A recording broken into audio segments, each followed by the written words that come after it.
Namaste, everybody. Today we have Levelheaded William with us. I think that version of the song by Conspiracy Music Guru must have been a karaoke version, so we weren't able to get all the verses in there. But anyways, without further ado, let's introduce Levelheaded William to the channel. Hi, William. Good to see you. Hey, good to see you too. Thanks for having me. Awesome. Thank you very much for joining us. And I will be sharing your channel soon. But you are in the West Coast, I guess, right? Yeah, West Coast, SoCal, to be more exact. So yeah, Okay. I live in LA, so I guess for sure everybody's familiar with Los Angeles. Well, the Yeah. majority. Yeah. Right. That's awesome. Well, it's morning over here, so it must be quite late over there, around 10 o'clock in the evening. Yeah, it's 10 p.m. Okay. and yeah.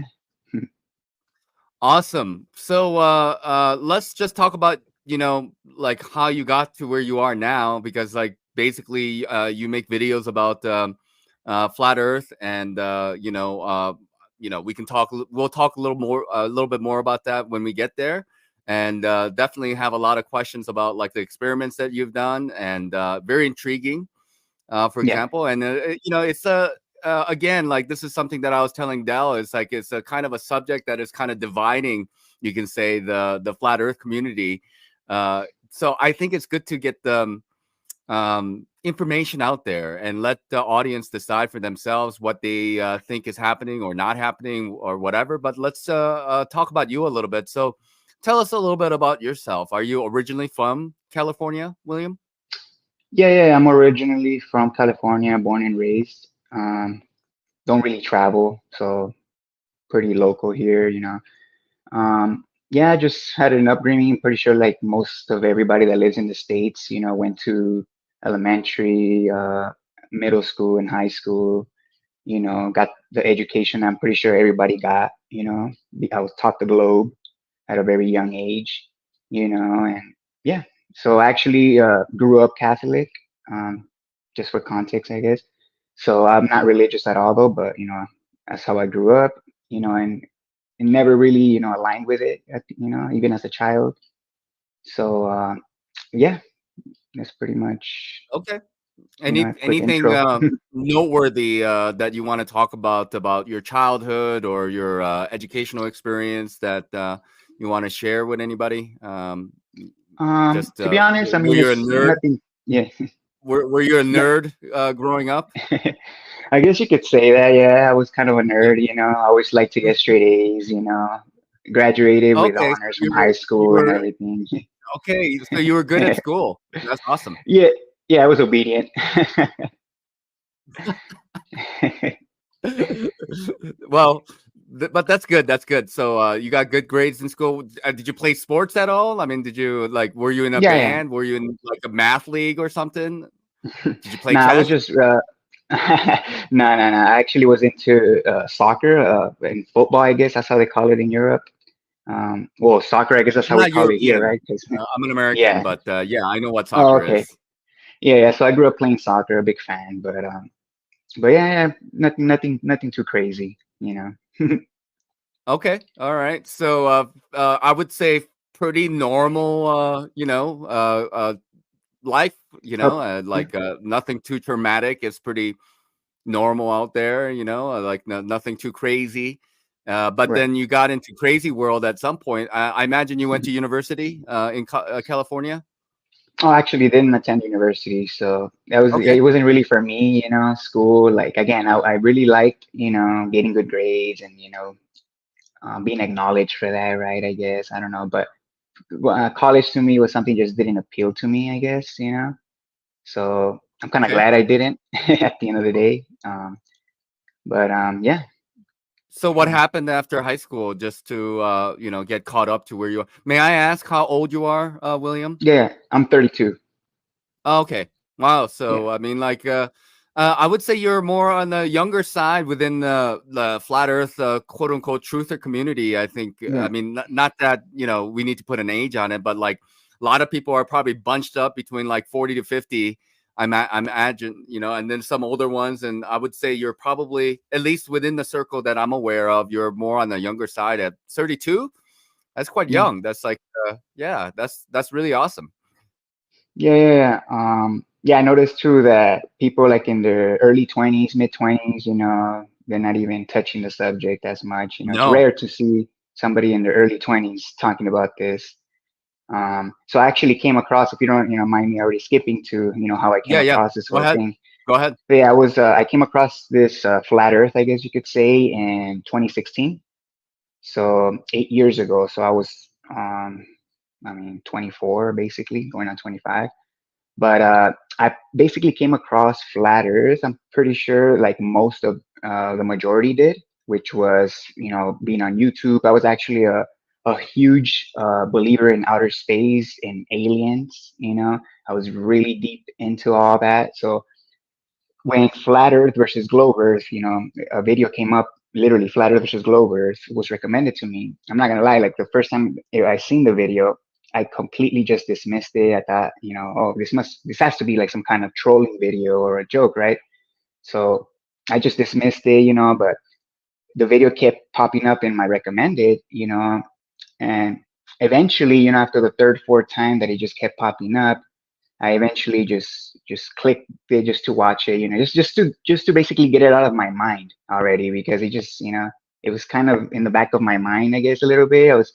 I kind of wanted to look into it, but at the same time, I didn't want to waste my time, so I kind of put it on the side. And then one day, I just, you know what, I'm just gonna get through it already, get it over with, and just move on, right? So I watched the video. I don't know who it was from, to be honest. But basically, they made a lot of points that contradicted the globe Earth model, and that got me thinking, like, oh shit, you know, the fact that there is no actual proof or of measurable curvature, right? And then all of this evidence that shows that it's not a globe or how it's impossible to be a globe got me really thinking about it, right? So again, like most of everybody, I'm pretty sure they got recommended a video on YouTube, and basically after that first video, you kind of get addicted to watching them, you know, like holy shit, like you know, you want to see more, right? You want to see what more there is, right? So I'm not gonna lie, like I would see and I would watch a lot of videos. They'll talk about a lot of like inconsistencies. I wouldn't even call them proofs. I would just say they were inconsistencies. For example, like with flight paths, you know, little things like that. They really do make you question it, but it did really take it did take me like a while, maybe like a few months, 2, 3 months, I guess, to really let it all sink in. And what really, you know, did it for me was, you know, once I understood the physics of water and when it's contained and at rest, how the surface can't bend, it's a physical impossibility. That's when I had the light bulb moment, you know, and I realized like, holy shit, it's literally this simple to understand. You know, it's literally just understanding how water behaves when it's contained and at rest because the earth is mostly covered in water. So understanding how water behaves becomes the number one proof, I guess. This is where we're getting into the proofs, you know, because it has to do with physics. Things, you know, physics is what it is. You know, I don't have to believe a story, you know, or you know, or have a projection of the earth to fit a certain model, you know, type of thing. You know, I could just go with what reality shows me. So again, understanding water was like that light bulb moment that I had, you know, and and yeah, it's just from there on, you know, it's just, you know, I was mostly like I never really commented on videos or anything. I was mostly like, just like a listener, you know. But then I started to see that there was a lot of trolls and a lot of backlash, I guess, that this was getting. And I actually wanted to be heard. So that's when I actually I made my first YouTube account or my Google account, I guess you could say, so I can leave comments. So that was the only reason why I even made an account was just to have my voice heard, I guess, even if it was just in the chat, I guess you could say, or in comments. Um, but yeah, I mean that's how I started, and yeah, that was 8 years ago, and yeah, this is where I'm at. You know, I've been doing videos for over 2 years now. You know, and yeah, the only thing I wish is that I would have started sooner. Well, I mean, like most 25, 26-year olds, whenever you started, I mean, they don't really think about this type of stuff. You know, I remember when I was that old. I'm 45 now, so that was some Oh, 20 years ago. And right, right, I was just thinking about how I'm going to get high, and how, which parties I'm going to go to, right, which skirts I want to go chase after, stuff like right, that, the normal 25-year-old stuff. So I would say it's uh, being interested in this subject, and having a kind of passion for it is kind of unusual for a 24, 25, 26 year old. Even for a 30-year-old, I mean, it's not a thing that people really want to get into, because, like, you've been told that the earth, and we already got everything figured out. That's the thing. I right, mean, we know the earth is a globe. We know there's gravity, and we went to outer space. Like the government has told you. I mean, like, why would you not accept that? That's the thing. And then people just kind of live their life, and they're okay with it for the most part. But this is a very important subject, because if it's true, let's just say that the earth is not a globe, then what the hell happened, right? right, right. Did somebody just mess up, and they're just like, well, we just went with it, right? So um but yeah, so you've been making your channel for a couple years now, and then I think, like, if I remember the flight path, I mean, like, Mark Sargent has a video series out there about the flat Earth clues, and I remember hearing about the flight paths, and other people, of course, talk about that. David Weiss also talks about that, but now there's a lot more content. I'm sure, like back in 2016. Compared to what it is now, there's like probably like 100 times, maybe even more content. It's harder to find also, because like back in the day, you can just type in flat Earth and you get like first 2, 3, 4 hits right off the bat, like on YouTube. But they certainly censor the material. So um, maybe you can tell us a little bit about, like, what is the number 1, 2, 3 biggest evidence or clues for you that the Earth is not a globe. Let's start with that. Yeah, yeah. So, like I said, the first one for me obviously was water. Understanding how water behaves and how when it's containing at rest, the surface cannot hump. Because water has no form.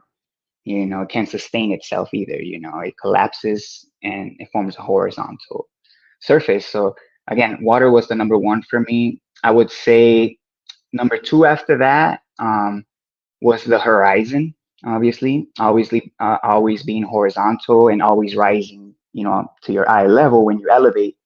The horizon is always in front of you. It never, goes below your feet, which should happen if the earth was sloping away from you, and you are always standing on top, because apparently, you're always on top of the ball. That's one of the claims of relativity. Um, but yeah, but lately, obviously, I know the touchy subject now with the motion of the earth.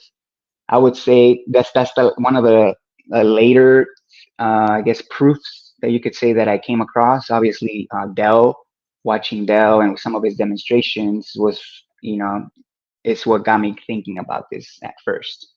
And I'm not gonna lie, at first when I heard Dell talking about this, that there's no acceleration in free fall, for example, I didn't get it right away. So I had a lot of the same questions that most people ask me now, like, oh, well, how do you go from that to the earth must be in motion now, right? How do you go from free fall tests and seeing that there's no effects of motion in free fall? How do you go from that to the motion of the earth, right?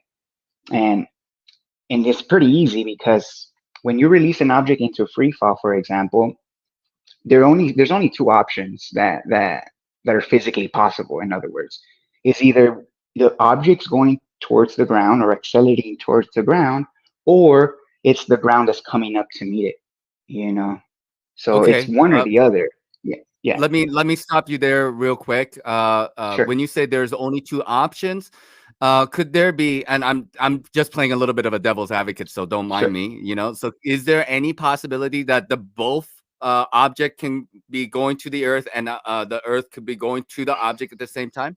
Is there that That is, possibility? And I guess, if not, then why not? Will be my question. no, no, I would agree. That is a possibility too. Is either the object comes to the ground comes to the object, or you could have both.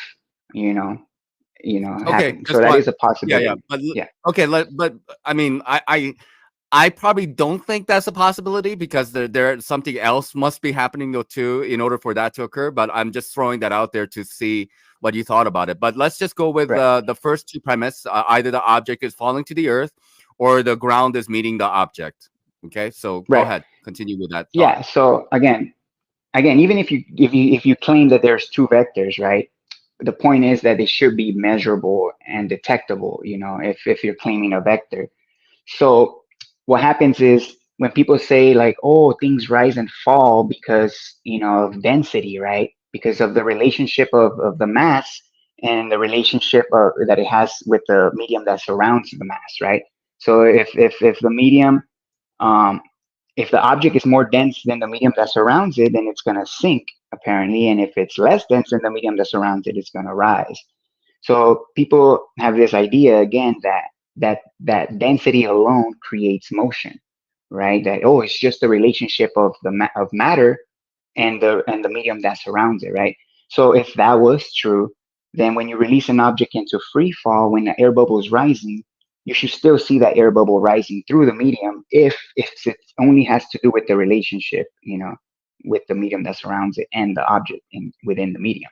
But we can Yeah, see I that in a lot of understand. the yeah, yeah, in the No, no, demos, I we get could you. see. I mean, like I agree with you that if it is the medium and the and buoyancy and density, then even if it's falling, this bubble should still be rising. I would guess. I mean, like Yeah, so this is the part where my brain starts to kind of freeze and just like like have like a little bit of a cognitive dissonance about like, whoa, wait a minute, like what's going on there because it doesn't seem to make sense for me. So I need help to try to understand what's going on. That's part of the reason why I wanted you to up here because I need yeah, like a kind of like a deprogramming, you can say, you know? right, right. So I'll start from like the basics, right? Because I know I'm kind of jumping ahead. So inanimate matter, so just matter, like a piece of matter, a piece of wood, a rock, right? Just matter on itself doesn't have the ability to move on its own. Inanimate matter cannot move on its own. Okay, I So agree. yeah. So if we observe something that's moving, for example, someone threw a ball, but you didn't see who threw it, but you see the ball going through the air, right? You can logically assume that there is an external force that caused that effect of the motion of the object because objects don't move by themselves. Yeah, You okay. know, Yep. that's a Yeah, fact. yep. So so when we're observing an air bubble rising or moving through water, it's the same logic there. An air bubble cannot move on its own. It requires an external force. And again, we could see that in free fall, we don't see a motion of the bubble because again, even the mainstream admits that there is no force acting on it on free fall. But in some of my demos, I can show and I can recreate an effect that we call buoyancy, that being the medium pushing on something that's less dense in the same direction that I'm accelerating the container. So I did Hmm. two different experiments. I did one with a water bottle and I had an air bubble in the water bottle.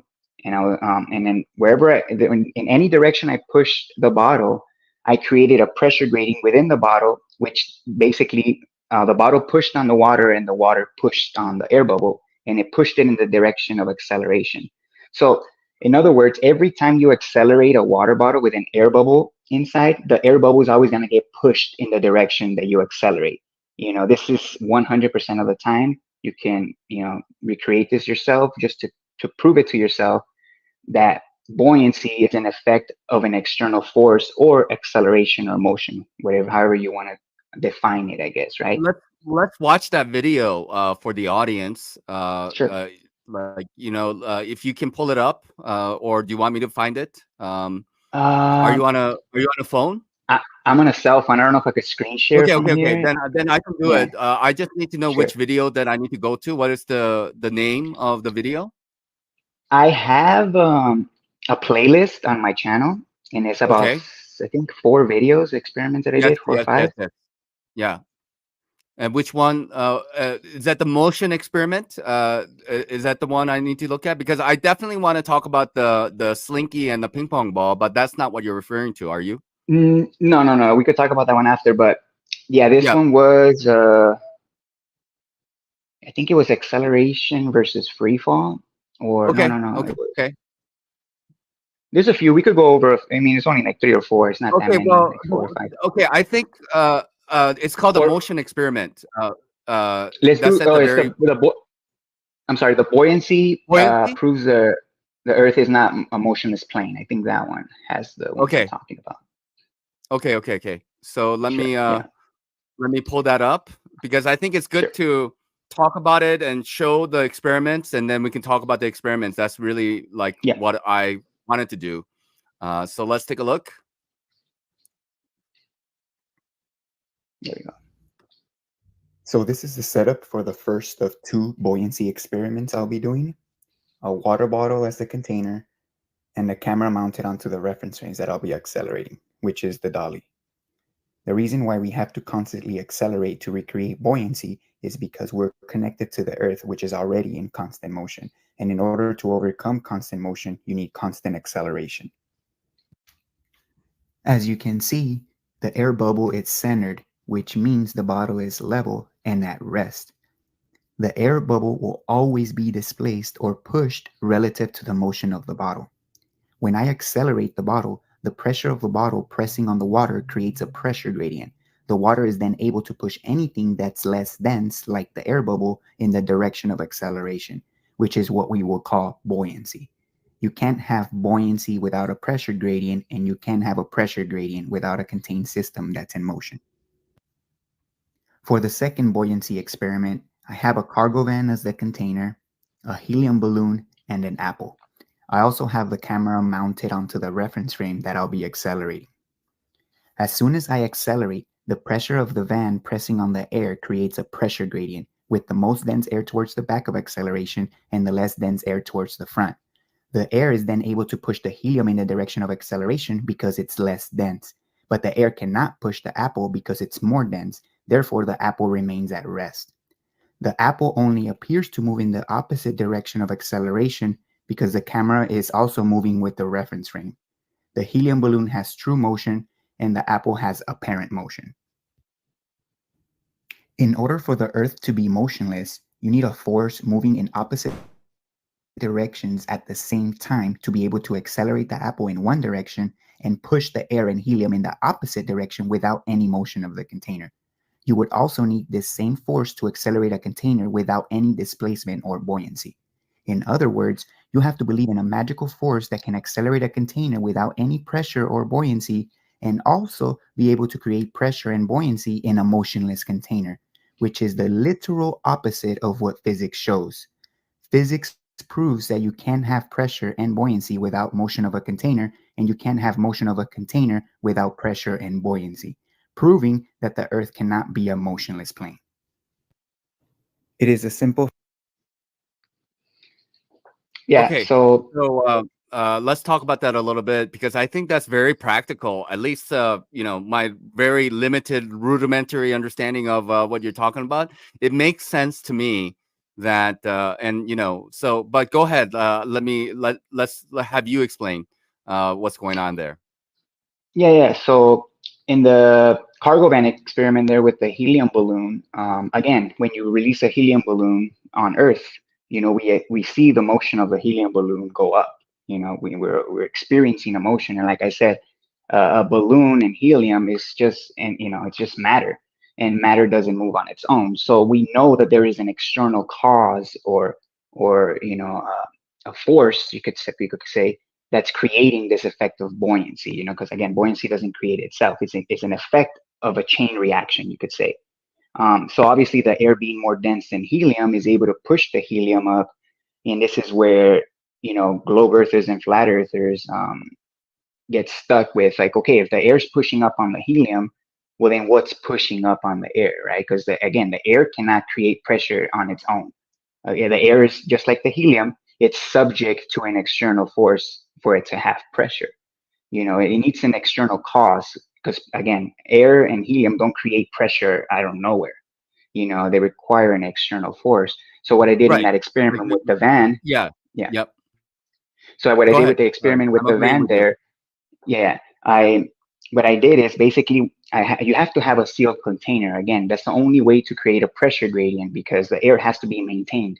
Because if you accelerate and you have an open system, then the air is just going to displace in all directions, and you're not going to be able to create pressure, at least not enough to push the helium balloon, right? So I had a enclosed system, which was the cargo van.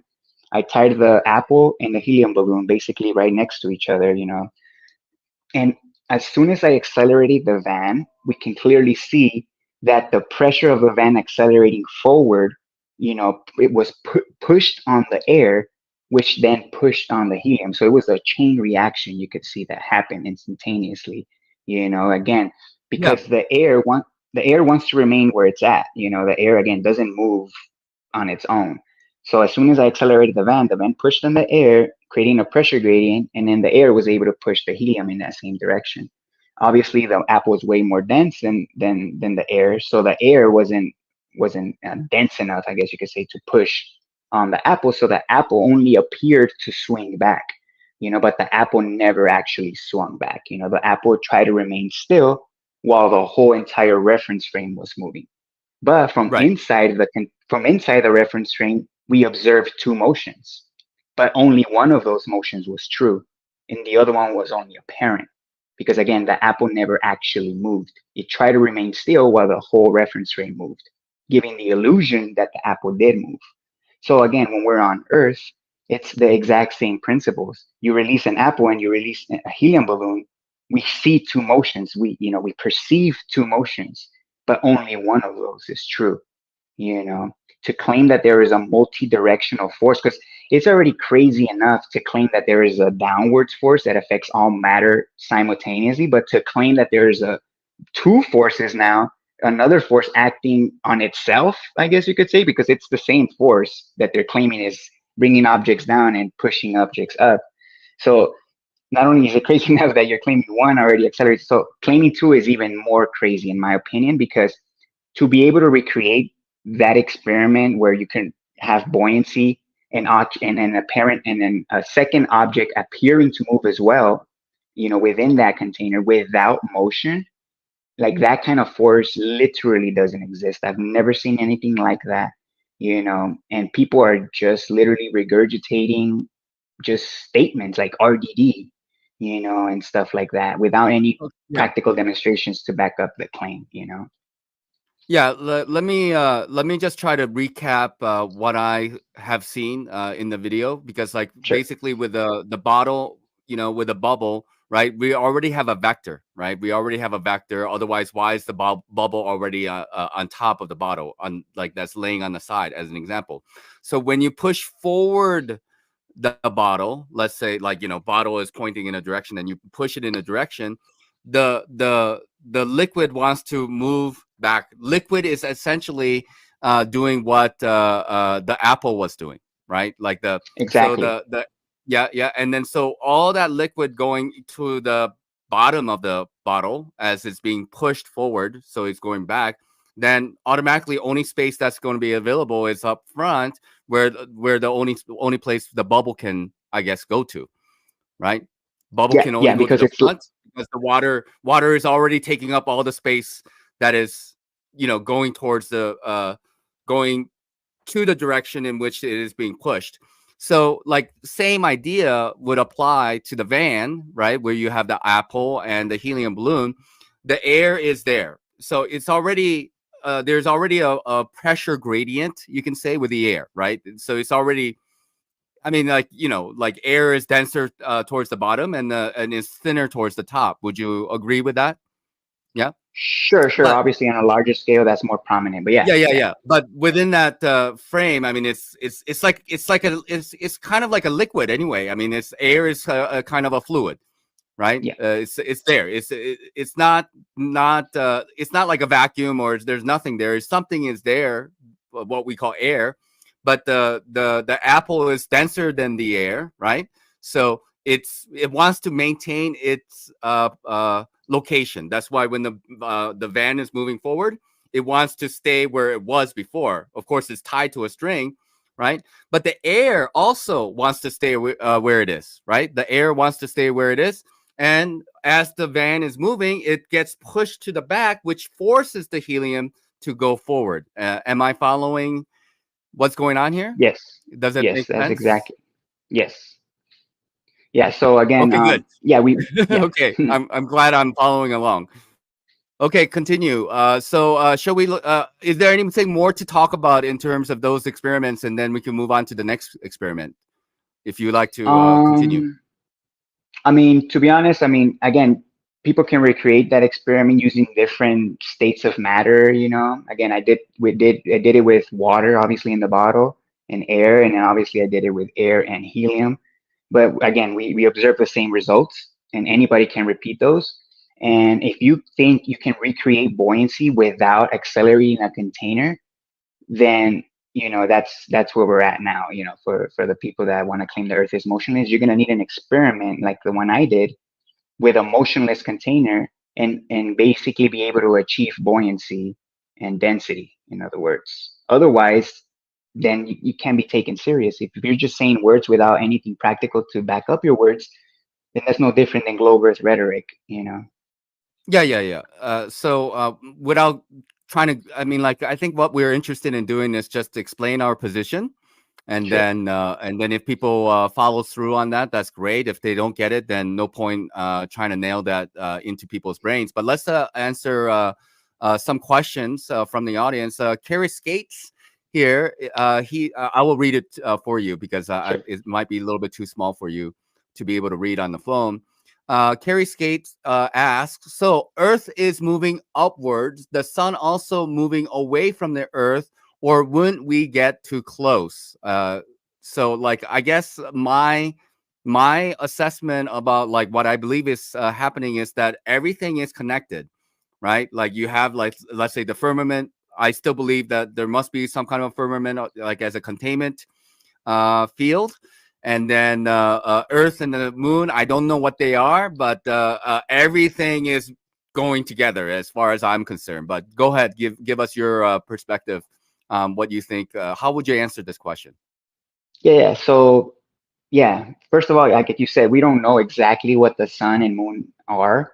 All we can see that they're lights in the sky that revolve, or around the Earth or through the Earth. I don't know exactly how they rotate above. Um, but yeah, everything is one unit. So again, nature abhors a vacuum. So there's no such thing as an empty space. That this just doesn't Yeah, exist. Even humans, even with all the technology and money that we have, we can't create an empty space. It just doesn't exist. A perfect yeah, vacuum doesn't exist. So yeah, everything is connected. Everything's one unit. So the Earth's motion, the sun is moving with the whole basically. So we will yeah. never crash into it or get close to it because it's in motion with the Earth.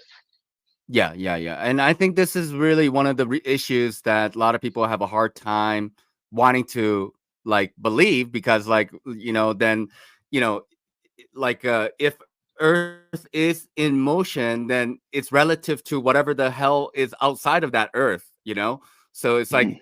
like infinite space, essentially. I mean, it has to be something that's going on, because if there's constant motion that's happening at 9.8 meters per second, that the Earth and the whole unit of the Earth is moving up in relative to whatever that is outside of it, because it must be, right? Then it's like, whoa, what the hell is that, right? Here's Yeah, another yeah, question, and sure. uh, well, okay, go ahead if you want to respond to that. Yeah, I just wanted to respond to that because I know you said that, oh, the Earth will have to be moving through infinite space. But in my opinion, again, we don't know if what's outside of the Earth is infinite or not. But in my opinion, the tides, it plays a huge role in the motion of the Earth, because obviously they try to say that the tides are created by the gravitational pull of the moon. But we Yeah. understand obviously gravity is bullshit. Even motionless flat earthers would agree on that. Yeah. But yeah, so the tides, in my opinion, I mean, it's literally in the name. In my opinion, that the word tides comes from the word tilt and side put together. Tides, so tilt and side. So the tides, if you look it up, it's literally a horizontal movement of water. So even the mainstream acknowledges that. The literal, the tides are literally a horizontal movement of water. So what's happening, in my opinion, is that the tides are showing a reorientation of the water on Earth, which in my opinion, because water is level relative to the vertical, which is the motion. So if water is reorientating or tilting on its side, that tells me that the Earth is not moving in a straight line. So the Earth's motion is part of a cycle, in my opinion, and the tides shows us that. Because again, Wow. there's a reorientation of water that's going on. So the Earth is Yeah, not moving in a straight line. that's another doozy. I mean, like one doozy is not enough. That's another one right on top of that. Of Yeah. like, basically it's not going straight up, but it's like kind of It could going be like going in an toward oval or some kind of circle, but to us, obviously, we don't know the distance that is traveling or the speed that is traveling. All we can observe is the effects of the motion, which is the force. And again, water again doesn't move on its own. So if there's a horizontal movement of water of the in the oceans showing a reorientation of water, again, water doesn't orientate itself. You need a cause, a force for that. That literally just shows me again that it's not moving in a straight line. right. I don't know the exact motion, but it's not in a straight line Yeah, I mean, like, based on and that. just to add another theory on top of that, I've heard like Eric Dubay talking about that, in the North Pole, right, Hyperborea, there's a magnetic thing that's happening, and it's like, sucking up water and then, releasing. I'm not saying that is the case, but No, yeah, yeah. that is another a prevailing theory out there about, because like lot of flat earthers are in agreement that there's no gravity. A lot of flat earthers are in Right. agreement that we never went to the moon, and the moon is not doing jack shit about the ties of the earth. But they still want to come up with some explanations as to what they think is happening. But let me go to another question. And Dreameline, here, she is one of the mods at my channel. She's asking, so, and she can be a little bit abrasive at times, which I don't mind. But she says, I guess Earth is bouncing up and down, speeding up and slamming on the brakes. So, do you have any response to that allegation or question? Yeah. So I guess if the Earth was bouncing up and down, we would feel that. So we would feel an acceleration and then a deceleration. So our weight will be increasing and decreasing if that was the case. And it's not, it's a constant. So the Earth cannot be bouncing up and down. That doesn't really make any sense to me. What was the second part of that? I just missed it. It was another, Like something about slamming on the brakes or something like that. oh, slamming on the brakes. Yeah. Yeah, I don't I don't understand think. why they I would mean, think, yeah, yeah, I don't think slamming on the nobody brakes. is I saying don't, that. yeah, yeah. Yeah, I don't even know what to say to that. Like slamming on the brakes, I don't know where that comes from or why they would No, think no, no, that no. that. Like she's kind of extrapolating. It's like, okay, if your experiment is, I don't think she's actually fully understanding, because like what she's making a reference to is, Yeah, okay, you doing an experiment, the car is moving forward, and then you slam on the brakes. So like the apple and the helium balloon is going in opposite direction, and once you slam on the brake, right? Then what's going to happen? Then the apple is going to go back, and helium is going to go back. But I mean, like like nobody, there's no slamming on the brakes on the earth. No, I that's don't what I'm think so. saying. We probably all fly upwards, and Exactly. because like we would all die probably, Yeah. going No, yeah. 8.9 meters going in the opposite direction. But Sure. shall we continue watching these experiments? What do you think? Sure, sure. We could play another one. Sure. Yeah, because I really want to get to the ping pong ball and the Slinky one, because that's my favorite, to be honest. The ping pong ball and the Okay. Slinky. Sure, sure.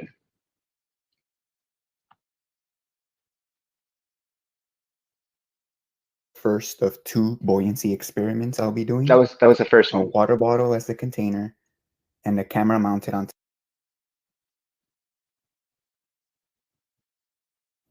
It is a simple fact that air It's and water will always displace under conditions of acceleration. This is observable, measurable, testable, and repeatable. You can recreate this for yourself. The air bubble will always be pushed in the direction of acceleration 100% of the time. If you claim acceleration in freefall, the air bubble should be pushed down in the alleged direction of acceleration. However, the air bubble shows a constant motion up when connected to the Earth and a deceleration up in freefall, which is the opposite direction of the alleged acceleration, proving that the bottle is not accelerating down, it's decelerating. When I actually accelerate the bottle down, the air bubble also gets pushed down in the direction of acceleration. I'm only able to accelerate down for a brief second because I'm also connected to the Earth. In order to overcome constant motion, you need constant acceleration.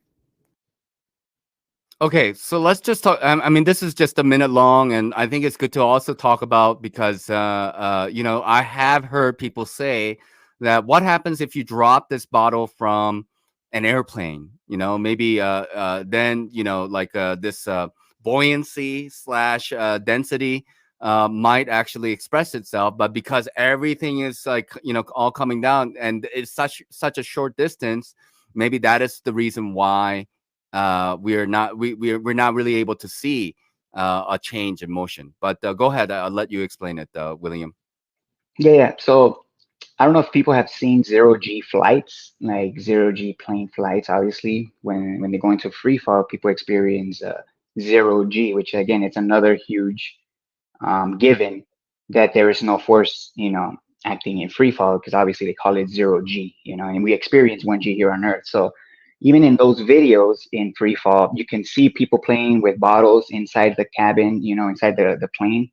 And you can see that there is literally the water doesn't level out. It doesn't have direction. People pour water out of the bottle and it just stays floating there, Yeah, even yep, though yep. everything's in free fall, So the water's not being displaced to the top of the airplane or to the back of the airplane, when it's in free fall, which it should.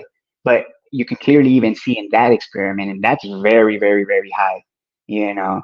And we clearly see that there's no displacement, even with the water bottle inside. When it's poured out of the bottle, it just stays in the same position relative to the airplane that's moving Hmm. or in free fall.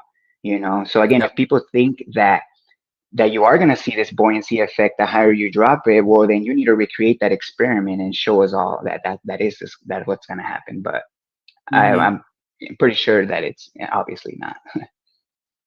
Yeah, I mean, like, people should have to demonstrate it for sure. Like, if they, I mean, they can make the claim. I don't mind people making any kind of a claim, you know. But what these are experiments that you've done and some other people have done, and they're very practical. I'm not sure how else to really put it. I mean, like, you know, and so we have to go with the case evidence of at least what we have observed.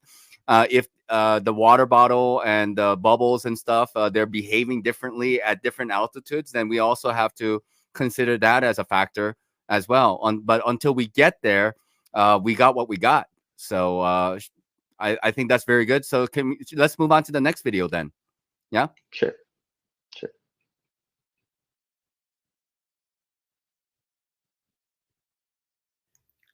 A slinky will only stretch when there is a force being applied.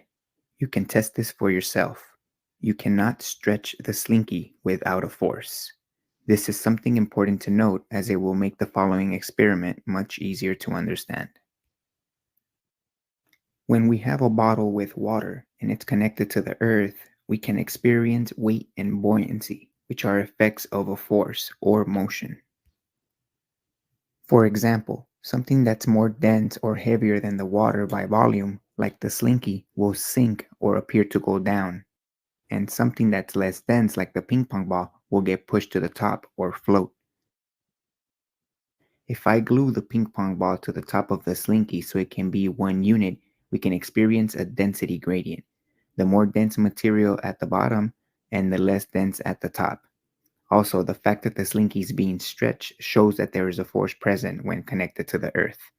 However, as soon as I release the bottle into freefall, the buoyant force of the ping pong ball and the weight of the slinky completely vanish along with the density gradient. The slinky is no longer at the bottom and the ping pong ball is no longer at the top. Also, the fact that the slinky is not being stretched shows that there's no force present. Acceleration requires a force. No force in freefall equals no acceleration in freefall. All right. I'll let you talk about that. Go ahead. Yeah. So in this experiment, obviously we all understand that a ping pong ball will float in water, because of the buoyant effect that is experiencing, by the water, because it's less dense. So what I did here is obviously I had a ping pong ball and the slinky, inside a water bottle filled with water. And we can clearly observe that the water, when I'm holding it, because I'm connected to the earth, we can see that buoyant force, that upwards push, because buoyancy people need to look this up. Buoyancy is a push, you know, and it's the medium that surrounds it that's giving it that push. That's why even the mainstream calls it the normal force, right? They acknowledge this, but they just call it the normal force and basically just bypass it. You know, they don't get into detail what that actually is, right? But what that actually is, obviously, is the motion of the Earth. So as soon as I put this container into Freefall, then we can instantly see that the buoyant effect of the ping pong ball completely vanishes. You know, and also the weight of the Slinky, you know, not going towards the bottom. You know, everything comes to the center, showing you that there is no force to cause weight or buoyancy, because weight and buoyancy, again, they're effects of a force, they're effects of pressure. You know, something pressing on something else. You know, so the bottle pressing on the Slinky, you know, that's what's, you know, gives the Slinky its apparent weight. And again, the medium pushing on the ping pong ball, that's what's giving us the buoyant effect. But as soon as I put that whole system into free fall, all those effects of pressure, basically, of a force, completely vanish. You know, showing that there's no force in free fall. You know, and that's why Einstein had to come up with this theory of relativity, because they acknowledge this fact. You know, it's a huge problem in the Newtonian, you know, explanation of mass attracting mass, which is why he had to come up with this explanation, because there is no physical measurement of a downwards force, and that's where the whole theory of relativity with the bending and warping of space time comes in to fill in that gap. You know. All right. There's a another channel. They've was doing something kind of a similar type of experiment. Let me share Okay. this video with you, and let me Sure. ask you what you see in the video. Okay.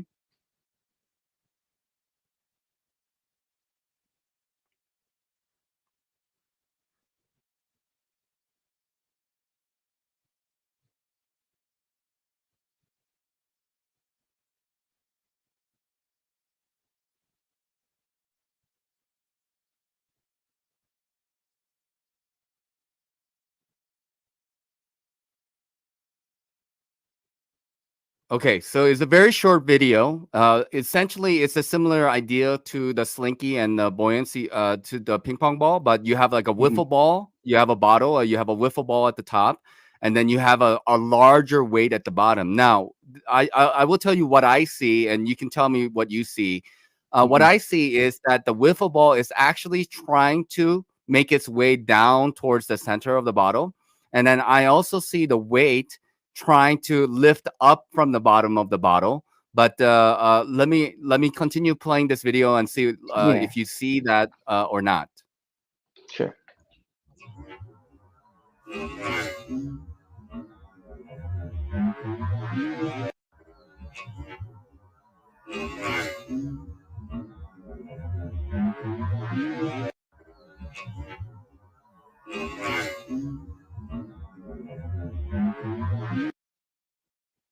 If you look here at this point position, the wiffle ball has moved down slightly from where it was originally, and if you look at the weight at the bottom, it has moved up slightly from the bottom. But uh, uh, what this experiment is showing is like, well, no, like if you know when you separate these objects, there is no movement. You know, it's still behaving the same as it was before. But I'm not sure if I fully agree with that. But what do you see, or what do you think about it?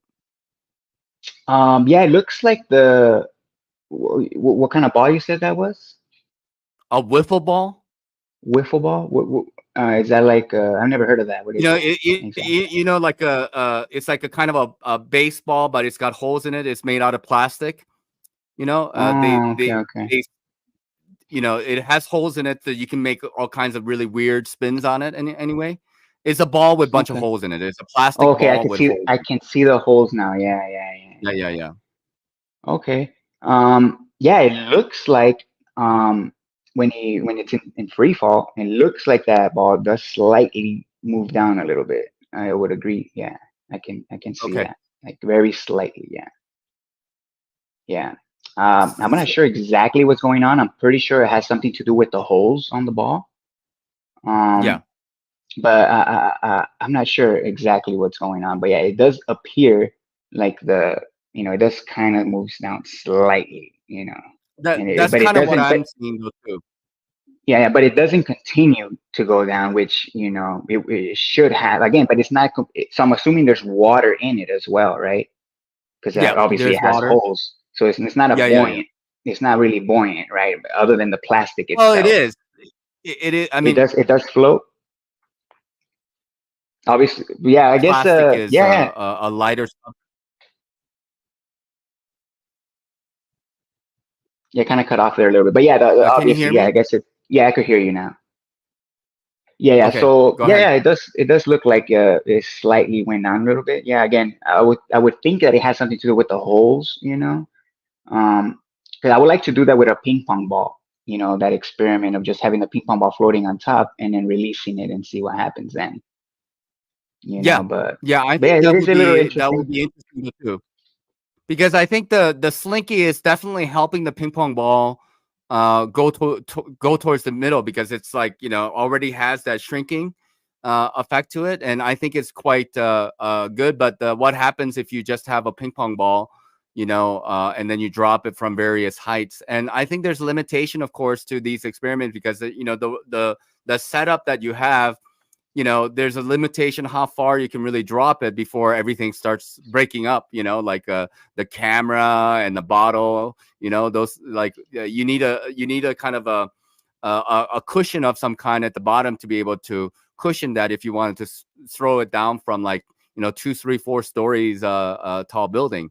But yesterday I had a person on, and he was explaining about what he thought was actually happening, and he was talking about how the water is creating like a vortex effect, and that's why there's a little bit of a pull. I didn't fully understand it. I would have to kind of go back. um, I'm not sure what's going on. This lack of buoyancy seems to, because, like, what basically the premise is that in order for buoyancy to exist, you need force. Is that correct? Yeah, Okay, let me take a look at this comment. Carrie Skates was saying, "Of course, I experience my own weight. Doesn't mean the earth is rising below my feet. It means I'm too heavy at the moment and need to shed a few kilos." So, like, people say often that they don't experience this upward motion. Like, right, they don't feel it, right? right. I So, would say if they that. don't feel it, it must not be happening. What would you say So to that? yeah, I would say that they do feel it. It's just that they haven't really thought about it. Again, constant pressure under your feet. Again, weight is an effect of pressure. We measure weight, by the amount of pressure that's being applied to the object. Um, and that's how we measure weight. Something has to be pressing on something else. So again, you're either being pulled to the ground or the ground is pushing up on you. It's one of the two, right? I guess you could have the third one, which is both, but obviously they should both be measurable. But Yeah. uh, what happens is, again, if you're in a zero G flight again, and you're standing on the airplane or whatever, and then it goes into free fall, um, try to weigh yourself. Obviously not anybody can afford to take a zero G flight, plane, but you're not going to be able to weigh yourself in free fall because there's nothing pushing against you to create that effect of weight, because weight is relative to the object and then something pressing up against the object, and the object resisting that pressure is what gives you your weight, and you increase the pressure, you're going to increase the weight, because you're going to increase the resistance, Right. so again, yeah, Yeah. I mean, weight is already that pressure. I mean, that's what weight is, I guess, right? And the thing is, like, yeah, we as human beings and animals who are existing in this world, we are already designed with this system in mind. So, it's not like every day. Obviously, if you went to another gravitational pull, you would definitely feel it, because you're not designed for that environment, right? So if you went somewhere that's got two gravitational pull compared to the Earth, you would definitely feel it for a while, but you might get used to it though too. I don't know, after some time, and then you no, won't yeah, feel yeah. it. Yeah, you won't feel it. Again, people don't really think about it much again, because in their head is kind of just a given, you know, that matter has weight, and matter falls because of its weight. That's another thing that I hear a lot. But people don't think, okay, if matter falls because it has weight, right? Does that mean a helium balloon has negative weight? I mean, you know what I'm saying? Like, if something has weight and that's why it falls, well, then that must Yeah, mean yeah, helium yeah. has negative weight. Well, essentially, yes, right? I If mean, that's what based weight on that is. logic. Yeah. If you claim weight causes the motion of objects going down, if you claim that, then helium, well, then what's causing helium to go up? Then it's weight. Shouldn't it go down then? It's more than weightlessness. It's not just weightlessness. Weightlessness. It's actually Yeah, opposite of weight. It's opposite of going the weight. other direction. Yeah, yeah. Dark matter. Yeah, um, yeah, yeah. So that makes sense. What's interesting for me is that I like was resistant to this idea initially when I first heard about it on Dell's channel, and it was a little bit of an uproar within the flat Earth community. Of like, oh my gosh, Dell is a shill. I'm not saying that he is, but that's like the quote that it goes around because he's promoting flat Earth society nonsense. And we know that the Flat Earth Society is a government operation or whatnot. Uh, and look, I'm not saying really one way or another, but I do have a lot of questions. And when I have this position of like, hey, actually, we don't really know why the slinking and the ping pong ball is. I don't. Okay, maybe somebody else does, but I certainly don't know why. Other than the fact that buoyancy doesn't really seem to exist at a quote unquote free fall. If buoyancy doesn't exist at free fall, and then like naturally ping pong ball and the slinky is going towards the center, then what could be happening here? And that one of the experiments that you were like one of the videos that you were demonstrating about like the box and the ruler, right? So yeah, ruler moving in the box, so it's the reference frame idea, right? It's a exactly. reference frame idea. So let's play that video and then we can talk about that a little bit, okay? Sure.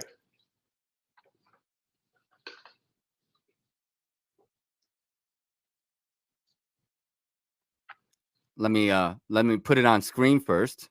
Yeah.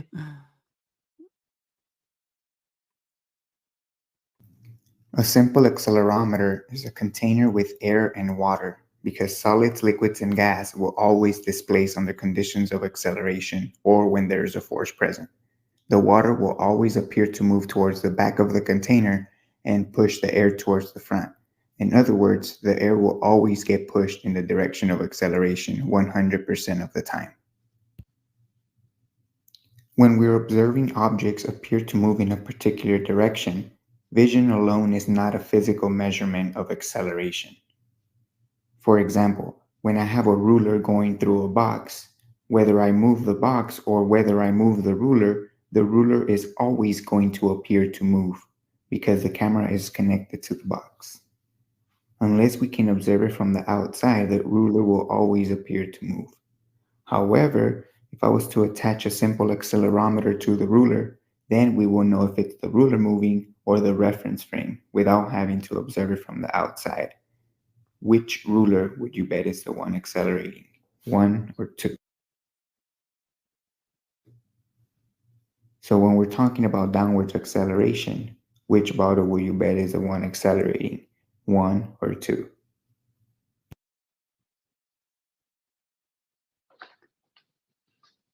Go ahead if you have Yeah. a So comment. yeah, yeah. Yeah, so in the last part of the video, when I showed the downwards acceleration of the free falling bottle and the accelerating one, if you claim that they're both accelerating down, then by default, you're also claiming that the bottle that's just in free fall that has the air at the top and the water at the bottom and it's accelerating down, that's literally defies physics because if you have the bottle and you accelerate it in any direction, even when you accelerate it down physically, like I showed in the right one, the number two, you can clearly see the water displace how it should, meaning the water appears to move back of the acceleration and push the air towards the front of acceleration. Again, we can recreate that acceleration in any direction, left, right, up, and even down. up, we won't really notice it as much because it's already displaced up. So we're just adding to the motion of the Earth because the water's already at the bottom and the air's already on top. When we accelerate up, we only increase the weight or the pressure within the medium, that being the air and the water. But there's no displacement because they're already displaced up. But if we accelerate down, left, right, or any other direction, the water is going to reorientate and push the air in that direction. Again, so if you're claiming that in free fall, there's an acceleration down, but the air's on top, technically kind of pushing the water down. Again, air cannot push on water because it's just not dense enough. But people claim that there's still that acceleration without any pressure, being felt, through the medium or the bottle. So I don't know how people can go, obviously it's just a belief that people have, in my opinion, because a force that can accelerate something without pressure, it just doesn't exist. You need a cause, you need something to push to create this, acceleration, Okay. Um, so let's just say that I'm on board with all of this. Okay. So the next part of this discussion really is about like, how do we get everybody else on board? Already we have hard enough time. We already have hard enough time talking about the globe versus a flat Earth model. I mean, and we're already kind of outnumbered in that sense, right? And then the whole final experiment thing, and people are already, having debates about like whether it's a globe or the flat Earth. Not to mention, already within the flat Earth community, there's a little bit of a, I don't know, split in terms of like what's actually happening, and it's a very, I don't know, like sensitive topic. I don't know why it has to be such a sensitive topic. I'm not so much how would I say invested? Like if it is, if if Earth is moving, it's not any more crazy to me than the Earth being flat. You know what I mean? Like why is it flat? Like or whatever. I mean, it's like Mm, like to me it's just another like obstacle in the road that you have to get over, I guess. But yeah, like then again, people are very emotional, it seems, about yeah, it. They're very passionate about it. So how do we get this ball rolling, no pun intended, right, to right, have these discussions in a very, I don't know, open-minded and very logical, very like, grounded way? I that's what I'm interested in more than anything else. right. So that is my goal as well. Obviously, when I go out into the public and talk to students, my goal is to simplify this information when I'm presenting it, getting people to understand the basics of how, substance behaves and what's required to achieve some of the effects that we experience here on Earth. So again, getting to the basics, understanding, the words people are using, people have to be, people use the word gravity, for example, I always ask them, oh, what is gravity, right? And then, oh, it's a force, right? And I ask, well, what is a force, right? So I basically ask, relevant questions. At least I like to think that's going to get people to the answer, so again, keep it very simple, and don't try to use too much complicated language, try to, you know, make it simple, use simpler words, I guess, if possible. Um, but what I would say too is that a lot of people are against this, or there's this division going on with the motion of the earth, in my opinion, because of propaganda.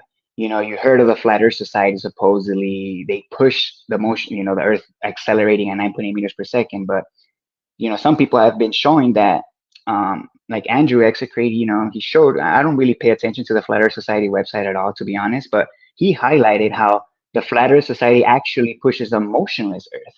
So they don't really push, that the Earth it's accelerating up. They actually push that the Earth is motionless.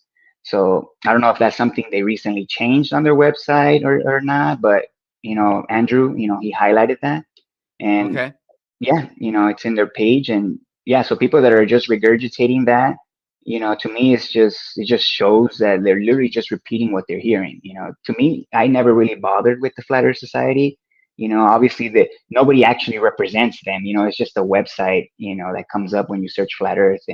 And I've never seen anybody on YouTube or anybody real that represents the Flat Earth Society. So it's just propaganda, in my opinion, and should be completely irrelevant when it comes to this subject. you know. So Yeah. again, people, Well, yeah. yeah, like for me, like, I woke up to the flat earth cosmology like 2014, and that's one of the first places that I actually went, when you Google and then flat earth Mhm. society starts to come up. And then I do remember them talking about the upward motion, and then Okay. immediately I was, like, I at that time, but they may have changed. But I think Xcreate 200 says go to FAQ on their site. So I'm on so let's take a look. So this is the Flat Earth Society. You can see it on the screen, and Sure. then let's go to uh, where FAQ. Where is that forum? Mm, Yes, Flat Earth questions. So it must be Flat Earth questions and A's. Maybe here. maybe. To be honest, like I said, I never really visited the website myself. So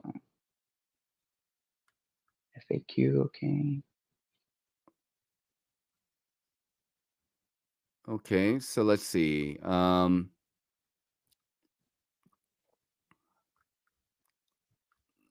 guessing it must be here somewhere, but I don't really see it.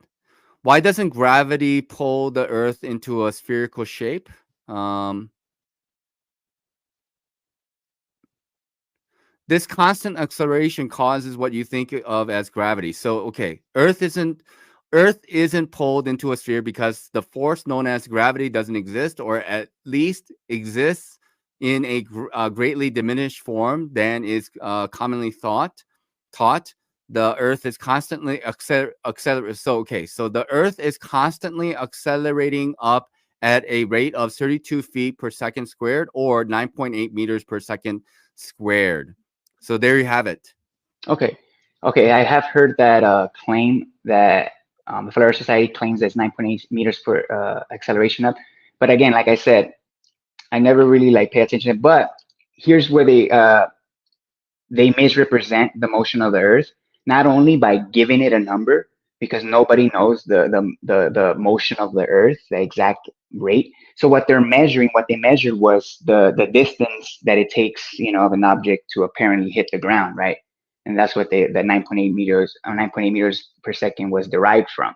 But they didn't measure an acceleration. So what they're doing there is, because the globe Earth claims a 9.8 meters acceleration, right, per second squared, now the Flat Earth Society is taking that same acceleration number and just saying that it's the Earth accelerating up at 9.8 meters. But I would say that's a straw man, because what they measured was a deceleration rate. So they never measured an acceleration rate. So they just measured a loss in momentum per second. So to Okay. invert that and claim that it's an acceleration up of the Earth is a straw man argument, regardless. So Okay. they're just Then muddying the then waters, regardless. all right. So let's clear up the water, so Yeah. to speak. Then what would be the better way to try to explain this to the people? Like, I mean, we understand that there has to be some kind of a force, right? And then either either this or that. Okay, we're not going to go with the third one. Either the object is falling to the ground, or the ground is moving up to the object. And we've been talking about this, like, really what with the whole idea of, like, quote unquote buoyancy, or the lack of buoyancy of free fall. So what will be the new scientific way to explain what is actually happening? So the 9.8 meters per second acceleration that the Earth is moving constantly upward is based on, like, a reverse model of, like, objects actually falling to the ground. And it's a kind of like you said, like a straw man, because that's not exactly what is happening. So what would be a better way to explain or describe that? Right. So to claim that the Earth is accelerating up, getting faster, faster, and faster would mean that our weight would also have to be increasing relative to the pressure being increased. Again, because weight is relative to pressure. So the fact that my weight doesn't increase by the second tells me that the motion of the Earth is a constant. Obviously helium balloons rising as well, it's a constant. They don't accelerate, getting faster and faster and faster. That's another thing we would experience as well, a helium balloon rising, but just getting faster, faster, and faster. but a helium balloon just rises, kind of at a constant rate. Obviously there's air, moving it left and right as well, because the wind or whatever. But yeah, claiming that it must be an acceleration up at 9.8 meters per second, again, it's completely false, because they didn't measure this acceleration down, and they're just inverting that again. And that loss of momentum per second, they're just inverting that and claiming an acceleration up, which again, to me, it just doesn't make any sense. Like, to claim that the Earth is accelerating faster and faster and faster, reality shows us, or the effects of the force showing us that it's a constant force, it's a constant motion, Okay. not getting faster. Yeah. All right. So Carrie Skates says, if a helicopter is hovering, not connected to the Earth, the upward moving Earth is coming for that helicopter. How would you answer that statement? Yeah. How would you So respond to it? so the helicopter requires a force to lift itself from the ground, from the constant. So it requires, it requires a lift. That's why, the engines have to be going. And if you turn off the engine of a helicopter, you'll get exactly that. So that force was the force of the helicopter was keeping it, above the Yeah. Earth, from the Earth hitting it. I think what's difficult for people to imagine is, like, imagine this cup, right? Imagine this Right. cup is the Earth, okay? And Sure. then the bottom of the cup is I don't know, the ground or whatever. Right. And the helicopter's in the middle, and this is like constantly going up. And inside this cup, helicopter with its propeller going up, it's going to be at whatever distance that so it's like if a car is moving sideways or a train is moving sideways, like we get used to that motion, I guess, of moving sideways or whatnot. Just the same, this thing going up, and we would, and then if you have like a helicopter inside this cup, right, it would just maintain its distance, relative to the cup, because it's moving up, and the helicopter is, again, with the propeller going up with it. Not that, like, it's going up, but like, of course, like if the helicopter loses its propeller, the ground is going to come and meet it, right? So it's moving upward at the same rate as the Earth, I guess you can say, in relative to each other, like when it's quote unquote hovering. So, but if it's when it's rising up, it's moving up faster than Earth, relatively speaking. Does that make sense? Correct. Yeah, definitely. That makes perfect sense. Yeah, but Carrie Skate says, but you're connected to the Earth, Nachiketa. The helicopter isn't connected, and let's say it's a mile higher. So I'm not sure if you are following Carrie Skates what we're talking about here or not, because like I'm connected to the Earth. Okay, I'm moving up with the Earth, so I have my own weight that I feel, right? That's rising up with the Earth, and the helicopter, when it's spinning its propeller, like, and then like what is it pushing up against is the question. Like when the helicopter goes up in the air, it's what, pushing the air down, which is lifting the Creates helicopter lift. up, so far as I understand it. So everything is moving together, right? And then the lift is occurring because the air has to go down, which causes the helicopter to go up, and the lift occurs because it's actually happening faster than the Earth's ability to go and meet the helicopter, I'm guessing, right? So then what, right? And then when it's hovering, they're all moving together, at the so I don't know, like this again, So I think, like, yeah, go ahead. So the helicopter obviously requires a force to lift its own weight. You could say that, because when it's connected to the Earth, obviously the helicopter has weight, all that mass, right? So it requires this force of the propellers pushing up against the air, or pushing down on the air, you could say, to lift it up, to basically overcome its own weight, or overcome the force of the Earth, you could say. So when a helicopter or an airplane is overcoming their weight, they're technically overcoming the force of the Earth. So, and then obviously the helicopter's just hovering, it's just maintaining that constant, force that basically, it's lifting its own weight. It's able to maintain and lift its own weight relative to the earth. And like you said, yeah, it's because the air is being pushed up by the earth, and then technically with the propellers, now the air is pushing up in a way, on the helicopter, or it's creating that lift, again, and it requires that, that motion, that force to do so, to overcome its own weight, you know.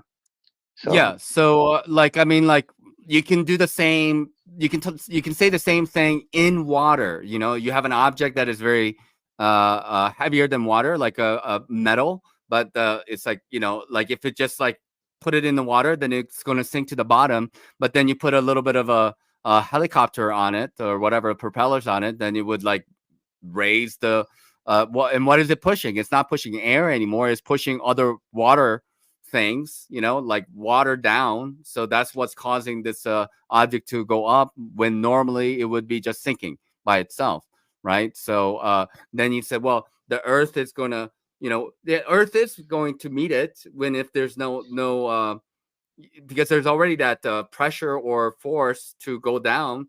But then if it has the pressure to, go up with the earth, then I guess that would cause it to be buoyant. I'm not sure if that's the right way, because buoyancy is more like floating type of deal. yeah, So I don't know. I feel like I understand it. But I think people have some, like, they're like kind of like, oh, I don't like this, like there's a lot of feelings about like, I don't really like this idea.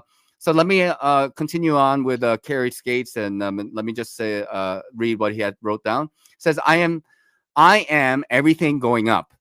But you are on the ground and the helicopter isn't. So when there's 1 mile difference between you and the helicopter, let the helicopter hover, the earth won't meet it.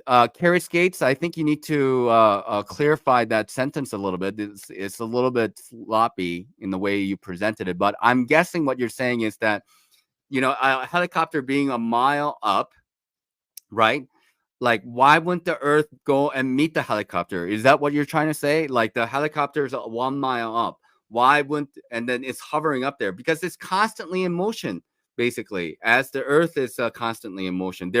They're synchronizing their lift together. How about that? Would that make sense? yeah. I mean, at least to me, yeah. Obviously, if you're 10 feet above the ground with a helicopter hovering, and a mile, it's the same physics, in my opinion. Obviously, the higher you elevate, the less dense the air is going to be. So obviously, maybe it won't be able to lift, because obviously helicopters have a height limit as well. They can't just go up to, 100 miles Yeah. up. That's Yeah. physically impossible. And the reason why is because obviously the air is not dense enough to create Right. that lift anymore. So again, the lower we are on Earth, the more dense the air is. Again, because we have a pressure gradient, which again you can't have without motion. Right. Again, the pressure gradient is showing us that as well. But again, a helicopter will obviously be able to lift itself more closer to the Earth than it will be at higher elevation because of the change in pressure and the density of the air. That affects flight a lot as well. Here, Ralph Rodriguez says, constant velocity doesn't sustain a density gradient. Therefore, the motion of the Earth is impossible unless it accelerate. I'm guessing it is accelerating, but that would be impossible too. So, how would you respond to that? Yeah. So a constant velocity doesn't sustain density gradient on Earth because again, when we're connected to the Earth, we're already experiencing the upwards force, a constant force. So if we want to recreate, again, that's what with the van experiment that I did. If we want to recreate a density gradient or recreate buoyancy, we're going to need a constant acceleration because that's the only way to overcome the constant motion of the Earth. So yeah, you could have the displacement and all that. I would assume, what kind of experiment could you do? I guess something in free fall that's kind of dense, and then you start maybe a constant acceleration forward while it's in free fall. Maybe that way we were able to, recreate a density gradient within that container at a constant speed, in free fall, but also moving forward. But again, when we're connected to the Earth or even an airplane, because an airplane's obviously being pushed up by the air, that's why it has wings. We have to overcome that upwards motion to recreate the density gradient. So yeah, we do have to accelerate, but it's only to overcome the already constant that's already there. So Carrie states, I'm going to answer this question for you, and because I have a lot of respect for Carrie Skates, and he comes here, and then we frequent the same flat Earth channels, and for me, I am open minded. I want to address these questions. I want to talk about RDD, relative density. What is it? Relative density. What Disequilibrium. is it? Disequilibrium. Disequilibrium. Okay. Okay, Disequilibrium. and Yeah. then this idea of, so Carrie Skates, staying around 1 mile, it doesn't matter 1 mile or 2 mile, like what William was saying is there's limitation to helicopters and how high they can fly. I think we can all agree on that. Okay, they can't fly forever, but let's just say 1 mile, right? How, like the height of the so if the helicopter is floating at 1 mile, it is constantly moving upward, as same as the Earth is the way I understand it. Earth is moving up. The helicopter is also, so in what if the helicopter is flying higher than from its relative position to the Earth? Basically, what it's doing is moving faster upward than the Earth can possibly be able to meet it. But there's a limit to that, right? If the helicopter has no propeller, obviously it's going to meet the ground, it's going to crash. But if it is hovering, that means the rate in which that it is flying upward by pressing down on the air is at the same rate of acceleration, you can say, because the acceleration upward, as William was saying, is constant. So it has a constant rate of upward movement, as that is same as the Earth. So relatively speaking, in our perspective, that it is floating, when in fact everything is floating together. But like to us, it's like, I guess it's like just being there 1 mile away constantly. Does that make sense? Or am I speaking in gibberish? No, that makes sense. Again, like you're saying, in order to maintain that relative position of 1 mile apart from the ground, it needs to maintain a constant force, again, of the propellers. If you increase the force, it's going to move faster than the Earth. And if you decrease the force, it's going to get closer to the Earth. So it all has to do with the force of the helicopter to maintain that equal distance to the ground. So yeah, if we were viewing it from the outside, then yeah, we would see that everything's moving together, kind of like the sun as well. I mean, I mean, like, I can imagine it, at least in my mind, like, like a contained Earth. I don't know what the hell the sun and the moon is. I don't know what the stars are doing. I see that the stars are moving and all this kind of stuff, but it's one unit together. Everything is a one unit together. But this idea of whether the Earth is moving up or the things are coming down, again, this question is answered by that box demonstration that you were you showed us in that video. If people are not paying attention to what that demonstration is actually telling you, you don't know if it's just a ruler moving in the box or the box on top of the ruler. You don't know what is in motion, right? If the ruler is moving or the box is moving, you don't know if the box is moving or the ruler is moving, because within inside the box, you just see the same thing. You just see the ruler changing position inside the box. We are inside the box. We're inside the box, okay? But you can know whether the box is moving or the ruler is moving by showing the bottle inside that is attached to the ruler.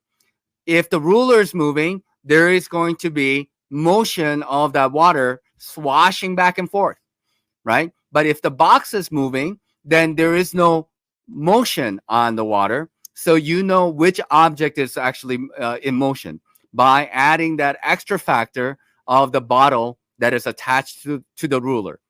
That makes sense to me. Okay, that all makes sense to me. So same idea. We're inside the box. Remember, we're inside the box, right? You don't know whether the Earth is in motion or the object that is in the air is in motion. But now you add the water bottle to it, right? So if the water bottle is not moving, right? It's if you have a water bottle up in the air, and then there's the bubble at the top and then the water at the bottom, as we would observe, right? Then is the water bottle moving or is the earth moving? I guess that's the really the basics of it, as far as I understand it, right? If the object is moving to the ground, then we would see displacement of the water actually going probably to the top, where the bottle, the air bubble should be at the bottom. To that, like, wouldn't that make sense? It would be the opposite of what we're observing. William, Correct. would that be the case? Wouldn't that be the case? Exactly. Yeah, that would be the case. Again, like you're talking about the ruler and again, when we're inside the reference frame, because again, we're inside Earth. When we're just observing apparent motion of objects in free fall, again, like the ruler, when you're just observing an object, apparently moving, if you don't have an accelerometer, because that's what a water bottle with air and water is a simple accelerometer. So if you don't have an accelerometer, then you don't know what's moving. Yeah, if you're just using vision alone, you don't know what's moving. But as soon as you attach an accelerometer to the object in free fall, then you would know if it's the object moving or if it's actually the reference frame. And yeah, like you were saying, that experiment shows that. Yeah. Well, Nigel Betts here, he says, and another character who comes to these same flat Earth channels as I do. I have a lot of respect for you. Never have spoken to you, nor Carrie Skates, or probably like 90% of the people who come to this channel. But he says, I will stick with the stationary flat Earth realm, not a spinning or rising Earth. Just my opinion, and that's fine. You're more than welcome to stick to whatever you want. What we're discussing here is case evidence, right? It's not like I want to believe the Earth is flat. I like the Earth is flat is because all experiment is showing the Earth is flat for me. Now, the next part of this conversation is it actually moving upward at a constant rate, or are the objects falling to the ground at a constant rate? That's as simple as that. Right. So when I hear people, the Earth is stationary, I'm thinking what they're actually saying is that Earth is stationary in relative to the box that we're in. We're already inside this box, and to the perspective of everybody inside the box, the Earth is stationary. Why? Because everything is connected to each other. But this extra idea, whether the bottle is falling to the ground or the ground is meeting up to the bottle, that's what the next phase of this question is about. In that sense, Earth has to be in motion, because if the bottle is in motion, again, let's go back to that experiment where you're pushing the cart with the bottle. All the force is going forward, so the water wanting to stay in its relative position gets pushed towards the direction in which it's getting pushed, which means the air bubble goes to the front, right? I'm not sure how else to explain it, right? If that's the case, because you are pushing the water, so there is force. We talked about how inanimate objects like water and ball, they need external force in order to make it happen. Maybe this brings us to another question, which is about push and pull. This is another topic that people talk about, push and pull. But do you mind if we take a little bit of a break and then come right back, because I do need to take a little bit of a break myself, and then let's talk about that. So let's give me a second. Let's just pull something up, and let's see. Yeah, so like I want to talk about the whole flat Earth push and pull thing, because that's another conversation that is kind of heavy here, and and I am more towards like Dell's explanation about what push and pull is.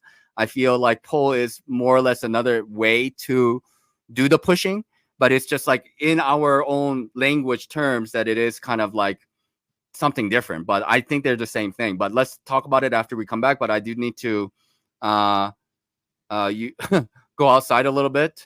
So give me a second and pull this up. Hold on one second. Sure.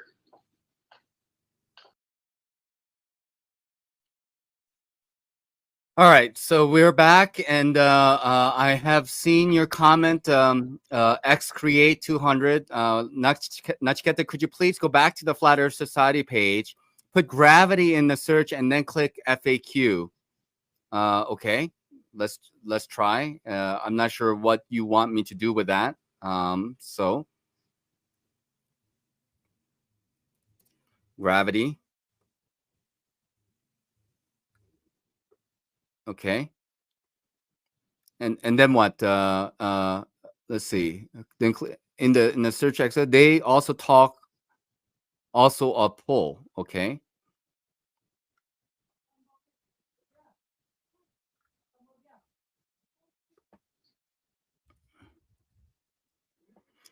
Gravity pull things into a sphere. Doesn't gravity pull things into a sphere? Okay, so actually, it can it can shown that an infinite plane would be a more stable form of for gravity to pull things into. As mentioned above, though, sphere Earth gravity is a lie. Many will attempt to say raindrops form spheres due to gravity. Of course, this is ridiculous. When they do form sphere, which is a minority of the time, it is due to the surface tension. I don't know what you wanted me to talk about or go into, S-Create. I don't know why that is mentioned, but we're going to get off of it. Let's talk about push and pull, William. So this is another topic that people have been talking about. So how would you describe the motion of push and the motion of pull?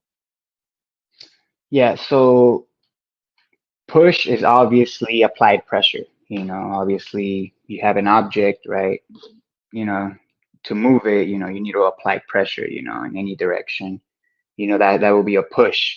You pushing the object and the object moving in that direction, with applied pressure, push.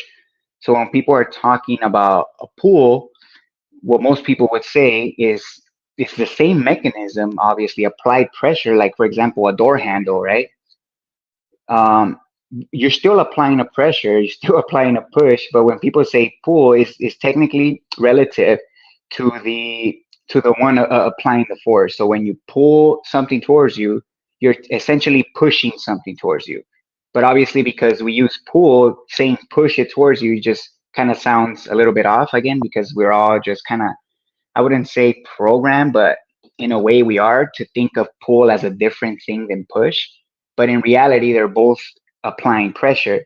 And then relative to where that pressure is being applied, that's where the motion happens. So when you apply a pressure to pull a door open, you're applying the pressure behind the handle towards you, so the push is coming towards you, from however you're grabbing the handle. And when you're pushing the door, you're obviously applying the pressure in the opposite direction, now on the opposite side of the handle.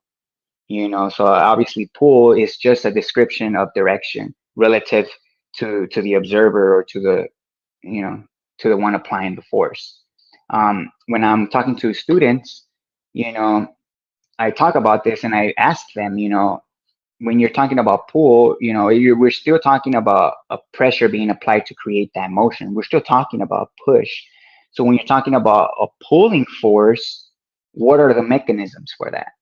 And that's where people basically don't have an explanation, yet alone a demonstration. So again, pull Okay. doesn't have a mechanism. So that's the mystery there, right? Yeah, so like for example, like I am pulling, right? Like so this pen I have, right? So I have a cap, right? And then I'm pushing it together, and then I am pulling apart. But essentially, people say, "Well, how are they the same thing?" How are they the same thing, right? Like I'm pushing, right, and then I'm pulling. But then what I the way I would explain it is that I need to grab onto the cap. I need to grab onto this pen, like, and I have a pushing motion in order to create that pressure so that I can get a grip. That's what a grip is, right? So yes, I am, using my muscles to push together. So there's that grip that I have essentially is giving that force this way, right? That is allowing me to push it. But in order for me to quote unquote pull, I also need to grab onto the pen, right? I also need to grab onto which is actually pressure against the pen, right? Enough pressure. But because if I press so hard, if I was so strong enough, I could crush this pen, but I'm not so strong. So I'm strong enough to have a grip on it, but I'm not so strong to crush the pen. And because I'm not so strong, there's like a kind of a medium. I can pull, right? And then that motion, again, in the same idea as push, that I need to press onto this thing and that I need to move in this direction. To me, it's the same motion. It's the same force, more or less, that is happening to me. Just my vernacular about what is push and what is pull differs, but essentially the same thing happens. Like same with the idea of the door.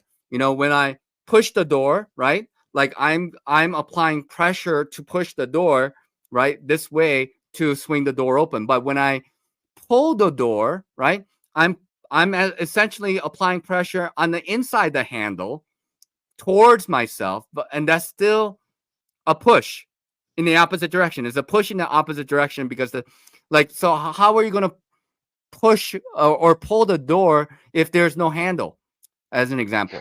Even if it's a string, you have to grab onto the string of that door and you need to pull it towards you, but that's still tension on the string that is caused by you gripping that string. It's still pressure. the same force. Yeah, it's still applying pressure because there's tension on the string, and then that string is attached to the door that is still pressing in a way. It's the tension that is causing it to happen. So I don't know. Maybe I'm too stupid to understand, or maybe this makes sense to me. It's got to be one or the other. They can't both be correct. Yeah, you're obviously applying a pressure. You could even tie the string to the handle, and when if it doesn't have a good grip around the handle to be able to push it towards you, then it's just gonna slip off. Again, you need that applied pressure. Yeah, but Carrie says pull-ups are really push-ups. So again, this is look, Carrie, this is a little bit straw man-y to me. Like when you actually do a pull-up, right? When you actually do a pull-up, right? Where do you apply the pressure? You're essentially, like when you do a push-up, your orientation of the body is to the ground. You're doing the push-up like this. You're pushing down onto the ground to be able to do. When you do a pull-up, right? When you do a pull-up, right? You have to press down on the handlebars to be able to pull yourself up. It's the vernacular again, but you're still applying pressure against the bar downwards. Like when you grip the bar, you have to. Isn't that right? Or am I wrong about that? No, right. You essentially push yourself up from the top of the handle. Yeah, you're correct. So you grab the handle and you push yourself up. Again, pushing up against the top of the. But that's a pull-up. So what Carrie is saying is like, a pull-up is a push-up. I mean, it's the motion itself, we call it a pull-up, but what's the actual force behind it? It's all push is what I'm getting at. Everything is push, is what I think is being said over here. So I don't know. And then where's that gentleman who was here earlier? Ralph Rodriguez, are you still here? If you're still here, you're more than welcome to come up because I can open the panel for you, just for you to come on up. And if you have any questions that you can articulate with words, you don't have to show your face. It's okay. I don't mind you camming down. But if you are believing that people are misunderstanding you, perhaps you will have a better time coming up here and actually speaking to people directly, because I'm all about open conversation. I don't care if you believe the earth is a square or it is like floating around in space and moving in all kinds of directions. Show your evidence is what I say. I'm open-minded. I will have next week I will have Will from the Final Experiment on my channel, and so we will be talking about globe earth and flat earth and the Final Experiment. I don't mind having these type of discussion, but be polite. Don't put anybody down and don't make fun of anybody. That's all I ask, really, and don't play straw man games where you think people are so dumb they don't understand the difference between a push and a pull. Nobody is so stupid over here. Basically, you're kind of insulting people's intelligence if you believe that we are saying, a pull and a push are the same thing. You know, that's a very straw many weak argument as far as I see it. So pull a vacuum or push a vacuum. So how does a vacuum work? Isn't that a difference in pressure, right? For Yeah, it example. has to do. Yeah. So a vacuum obviously creates a lower pressure area. That's why the fans have to be spinning really, really fast because it creates a low pressure, and obviously nature abhors a vacuum. So the surrounding air, the higher pressure surrounding basically rushes in to fill the void that's being created by the vacuum cleaner. So essentially what vacuum cleaners do is create a low pressure area, and then the air again just rushes in to fill the void and carries any dust or particulates with it into the vacuum. So the vacuum doesn't suck air in. The air just rushes in to fill the void that the vacuum creates, that lower pressure. Okay. So Dreamlin here says definition of a pull: exert force on someone or something so as to cause movement towards oneself. Nobody is in disagreement. Like, this is what a pull is. This is what a push is. Nobody is disagreeing. But what we're basically talking about is where, how does that pull occur? Like, again, okay, we can say like I'm pulling a door. That's just a kind of a semantics in essence. But in fact, there's a push against the inner handle of that door, which is moving towards you. But what caused that door to move towards you, or any object to move towards you? Because that's what a pull is. So yes, in language, push and the pull is a different thing, but essentially in physics, they're the same thing, is what we're trying to get at. I'm not sure what you do not understand about that, Dreamlin. Do you not understand that? Or have we not explained it? Push away from you, pull towards yourself. Yes, I agree. I agree. So that's semantics, push away from you, pull towards you. So, okay. So when you are actually pulling the door towards you, you're pulling the door towards you. How do you make that door pull towards you? How do you do it? Those are the questions I'm asking. How? Right.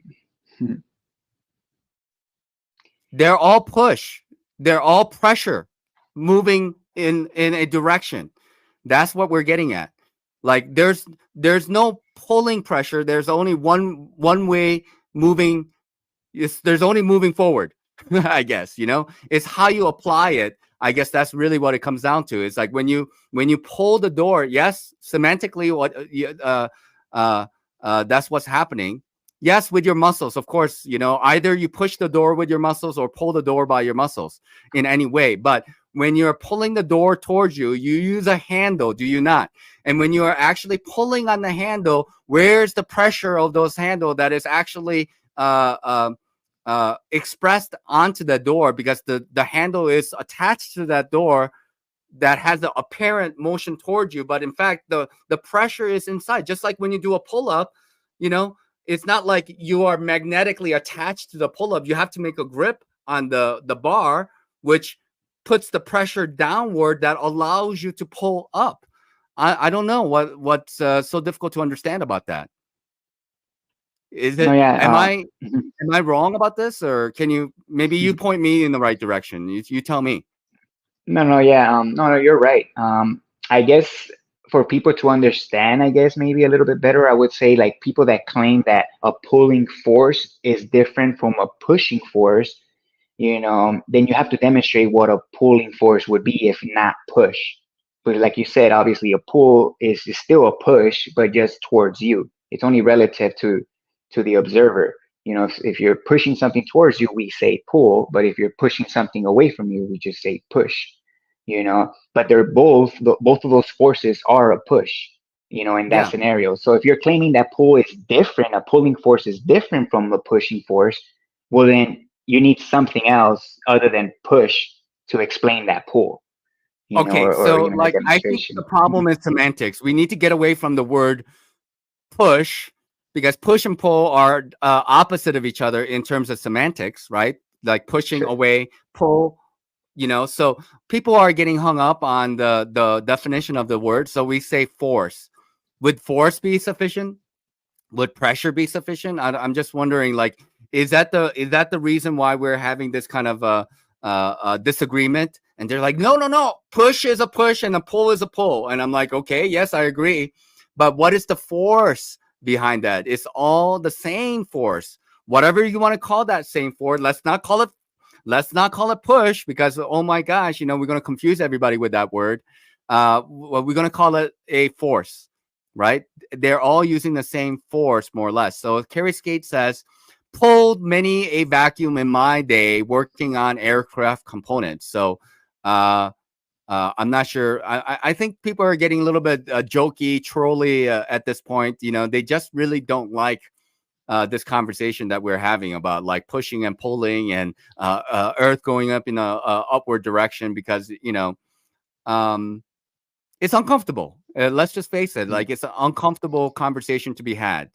But I try to be objective. To me, this seems very objective to me. So go ahead. No, yeah, definitely is. I would say maybe what would help people maybe look into this further is the fact that the whole heliocentric model, first of all, the globe Earth, relies on this idea that there is this universal force that just pulls everything to the center of, to a center of mass, right? So the bigger the mass is, and then the more gravitational pull that it's going to have. So they describe pull, the mainstream, as a force that can create motion without pressure. So again, like when you're applying the force on the handle, you're applying pressure, because force is pressure. You need to, if you're applying a force, you're essentially applying pressure, something pressing on something else. So in the globe Earth, claim that there's a force of pull on free fall, but we experience no pressure. They're technically claiming motion without pressure, which obviously you would have to demonstrate, again, opening a door without applying any pressure on the door. That would be a pull. But you cannot open a door without applying pressure. I mean, you could blow a fan to open the door, but again, that's still applying a pressure. The air is pushing on the door. You know what I'm saying? So when people are talking about a pulling force, they're talking, they're not really thinking about it. So it's not even their own imagination. It's just repeating what somebody else said, in my opinion, and they can't even imagine it because it doesn't exist. I guess you could imagine it as like, in cartoon form, like, a gravitational field, that you can probably, like in a video game, right? I would assume, like, you just add the effects in there, but in reality, a force, again, that can move objects without pressure, doesn't exist. So that would be what a pull would be, because that's what they claim happens in free fall. So, sorry, I was getting into this. So the globe Earth utilizes this idea that objects accelerate down by this magical pulling force, because that's how they're able to sell their model. Because again, how do they explain away water bending? Oh, well, the pulling force of gravity. And how do they explain airplanes flying level? Well, it's the pulling force of gravity auto-correcting the airplane. And how do they explain orbits? Oh, well, it's the gravity, of the masses, orbiting each other, and everything, even the tides, they utilize gravity. So gravity is the number one thing that basically makes people believe that the Earth is a globe, because it's literally utilized in all aspects of the heliocentric model. Without this imaginary pulling force, that can move objects without pressure, the whole globe Earth model falls apart. Literally. And my point is, the reason why I focus on this so much is because if you claim the Earth is motionless, and you're basically agreeing with globe earthers that objects do accelerate down by this imaginary cause, right, or force, or whatever, then you're literally giving the globe Earth a leg to stand on. Because if we all understood that it was the Earth's motion creating the force that we experience here on Earth, the upwards motion, then from a globe Earth perspective, that would mean that the globe Earth will have to be rising in all directions at once, which would mean the Earth will have to be expanding, if we understood that it was the ground coming up to the object and not. So understanding that simple fact that objects don't accelerate in free fall would obliterate the whole globe Earth concept and the entire heliocentric model, because they require you to believe in this downwards Right. force, this downwards, acceleration, that's never been measured, or Right. recreated. Yeah. So Yeah. Let again, me if you can, yeah, go for it. let me just address this old world Billy Goat. Welcome to the channel. This is first time seeing you over here, and so he is asking, what about the core? A big magnet of sort. And thing is, we're already kind of really away from that conversation, like long time ago, about like Earth being a globe, and then there's like a magnetic core in the middle. Nobody here, I think, believes it. It has never been proven. The deepest we have ever dug into the Earth is like 8 miles at Kola Deep Dive, which is like 12 kilometers. And nobody has gone deeper than that. So this idea of like 400 miles, 800 miles, or 4,000 miles into the core is it's not proven at all. So yeah, that's kind of where a lot of us are at as a flat earther. So most flat earthers are already, what we're really discussing today, old world Billy Goat, is that we're not even here to discuss whether the Earth is flat or a globe. Okay, we are already way beyond that. What we're really talking about today is whether objects fall to the ground or the ground is moving up to the object. What it comes down to. Okay.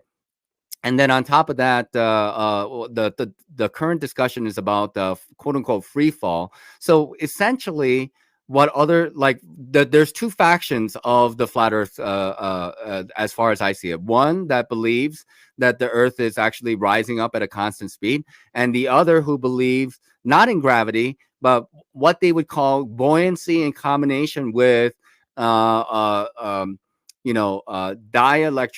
like what's it called again? It's like incoherent dielectric acceleration, which is a fancy term for static electricity, right? And that is what is causing objects to move towards the ground. So we need to replace gravity.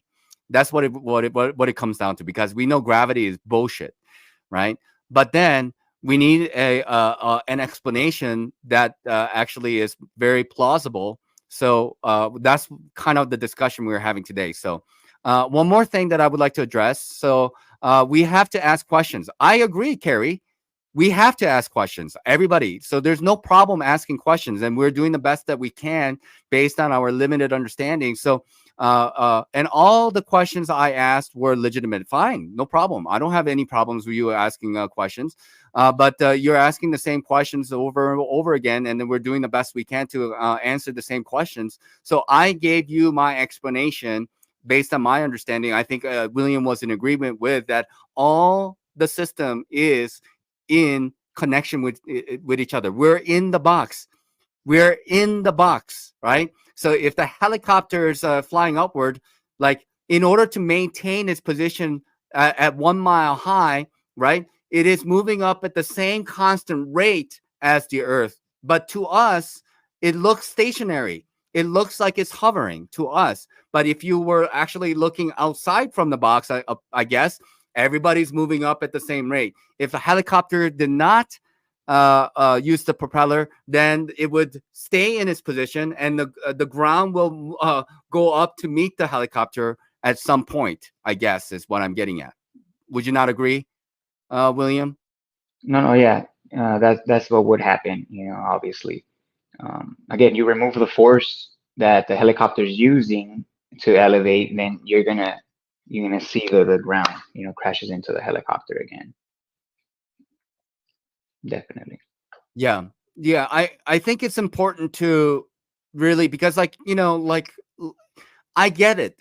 Nobody wants to be the social pariah. It's like, oh, those are like those fucking flat Earth society rising up people, and then we get all relegated into a little bubble and say like, okay, yes, but like if the evidence is pointing to that direction, should we just not follow the evidence and admit to the fact that that is what seems to be happening?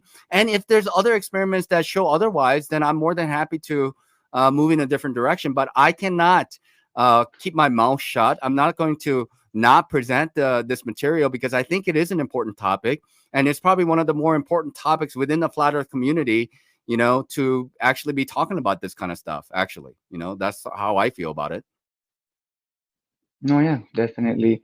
Another point that I would like to make, I guess, that about this motion of the Earth is like, obviously, we could do experiments to show what's required to have buoyancy and pressure and all of these things, right?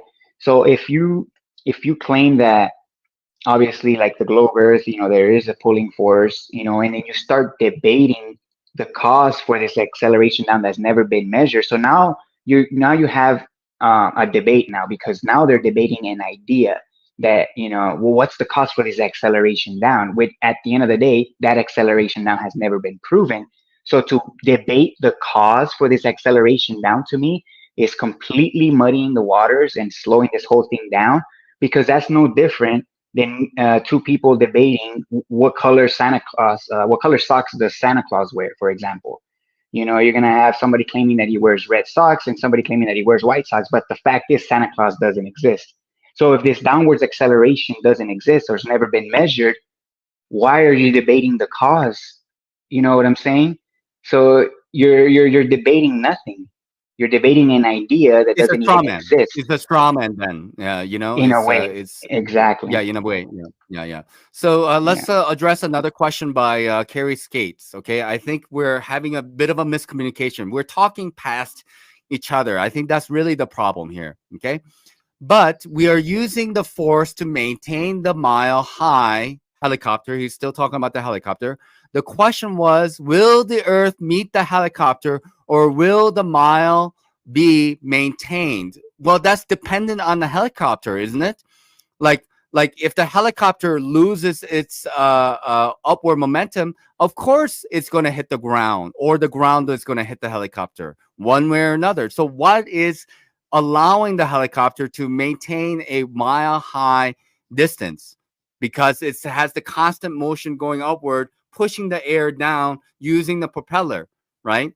So the question is, will the ground meet? Well, it depends on the helicopter. If it loses power or it powers down, and so the acceleration of the Earth is actually faster than the helicopter's ability to go up, of course the ground will meet the helicopter. Is that not the case? I don't know what's difficult to understand about that. Yeah, I think that question is relative to how much force is the helicopter exerting.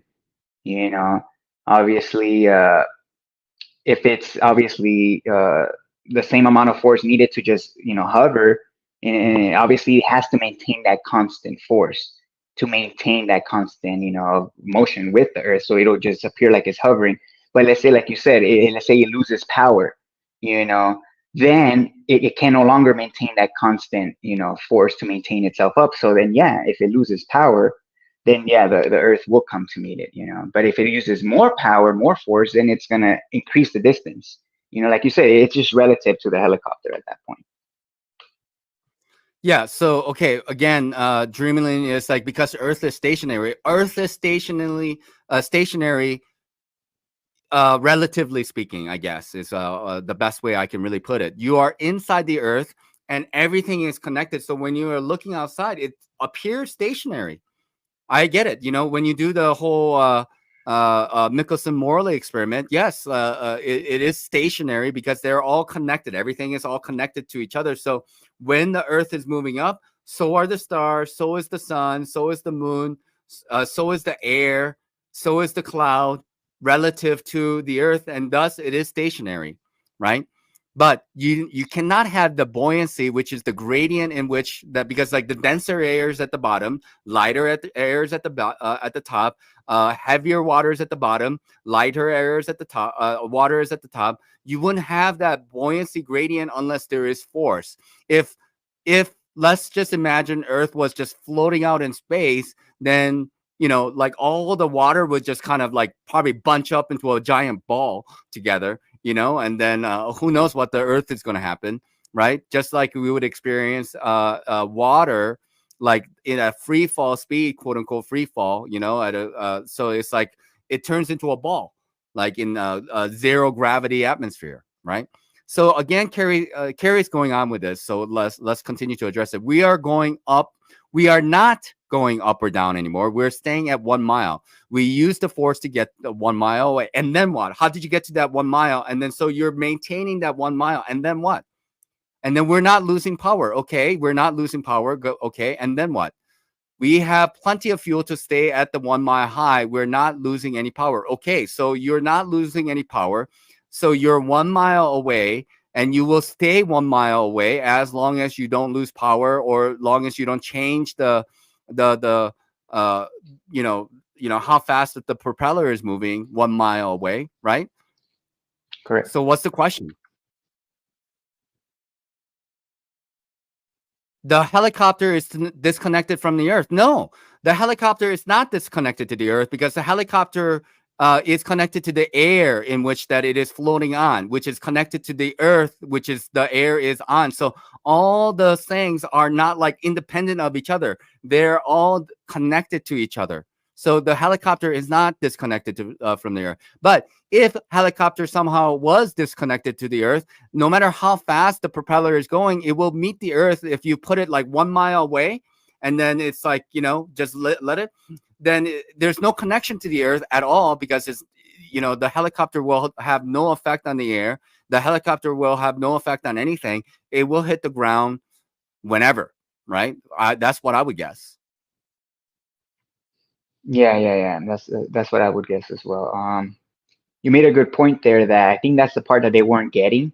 That because it's elevated in the air, they think that it needs to be physically connected to the ground. But again, like you said, it's pushing off of the air, which is connected to the Earth. So essentially, it is connected to the Earth through the air. So that could be the part that they were missing. Okay, Dreamland, I don't think you were paying attention to our experiment. Let me show you this experiment once more, and let me give you the opportunity to just take a look. We're going to go back to Levelheaded William's channel, okay? And then we're going to show you this experiment that he did in regards to why. So let's go back to the box, okay? A Slinky will... No, not this one. Where's the box? A simple accelerometer is a container. Okay. So, Dreamland, please watch this video and tell me how you would be able to tell whether the ruler is moving or the box is moving. Remember, we're inside the box, right? We are inside the box. So this experiment is basically telling you what you need to know in order to understand the difference between the box is moving or the ruler is moving. Okay, so just watch the video and let's talk about it again to make sure that we're all on the same page. A simple accelerometer is a container with air and water, because solids, liquids, and gas will always displace under conditions of acceleration or when there is a force present. Okay, let's just go piece by piece. A simple accelerometer is water in a bottle. Okay, and why is it an accelerometer? Because it measures acceleration. How does it measure acceleration? When the water is moving from one location to another, that's where the acceleration is occurring. So when the water is moving from the right to the left, when the water is moving from the right to the left, then the acceleration must be coming from the left to the right. Does it make sense? Did I just make sense or not? Yeah. If the water is moving from the left to the right, then the acceleration or the force or the push must be coming from the right side of the bottle. Does that make sense? Yeah. Is everybody following me thus far? Dreamland, I'm talking to you. I hope you are watching. Okay. And so let's watch it again. So we are understanding how accelerometer works, because right now, when the water is level, is there acceleration other than the downward force? We know that acceleration is there, but left to right, is there acceleration? That's the question. Yes or no? William, how would you answer that question? Oh, right now when the water's level, if there's acceleration left or right, I would say no, obviously, because the water is not being displaced, in either direction. Okay, thank you. Okay, so right now there is no acceleration because the water is level, but we know there is acceleration when the water is moving one way or another. Okay, either. So we're only talking about left to right motion. Okay, good. We're all on the same page. The water will always appear to move towards the back of the container and push the air towards the front. In other words, the air will always get pushed in the direction of acceleration 100% of the time. 100% of the time. Is that 99% of the time? Maybe 98% of the time that's going to happen? Or is that 100% of the time? These are trick questions, I guess, right? 100% of the time, it's always going to happen. This is where the way physics is working. Okay. When we're observing objects appear to move in a particular direction, vision alone is not a physical measurement of acceleration. For example, when I have a ruler going through a box, whether I move the box or whether I move the ruler is always going to appear to move because the camera is connected to the box. Unless we can observe it from the out. Okay, so when you are looking inside the box, can you know what is moving, the box or the ruler, when you are inside the box without the accelerometer? No, you can't. Why not? Because you're moving with the box. So if the box was moving and the object was staying stationary relative to you and the box moving, then it's going to look like the object moved because you're connected to the reference frame or the box. And if the ruler moves and you don't move, again, you don't know if it's the box moving or the ruler because, again, you're connected to the box. So Okay. So you're inside the box. You can't tell what's moving if you're just observing, the ruler, Right. Yeah. If you're only observing from inside the box, you don't know whether the box is moving or the ruler's moving or both are moving. If something is moving, you can only know something is moving because the ruler is changing position relative to the box. But you don't know if the box is moving or the ruler is moving or both is moving. You cannot know that possibly. But how can you come to understand that? That's the question, right? Exactly. So yeah, how do you come to the conclusion of what's moving? Well, then you attach a simple accelerometer to the ruler, and then the accelerometer is going to show you whether is the ruler moving or the box, because the displacement is going to happen when the ruler actually moves. And when the ruler doesn't move, then you're not going to see the displacement. So you're still going to see the apparent motion of the ruler, but physics, the accelerometer is going to show you that it's not the ruler and it's just an illusion, and it's actually the box that's moving.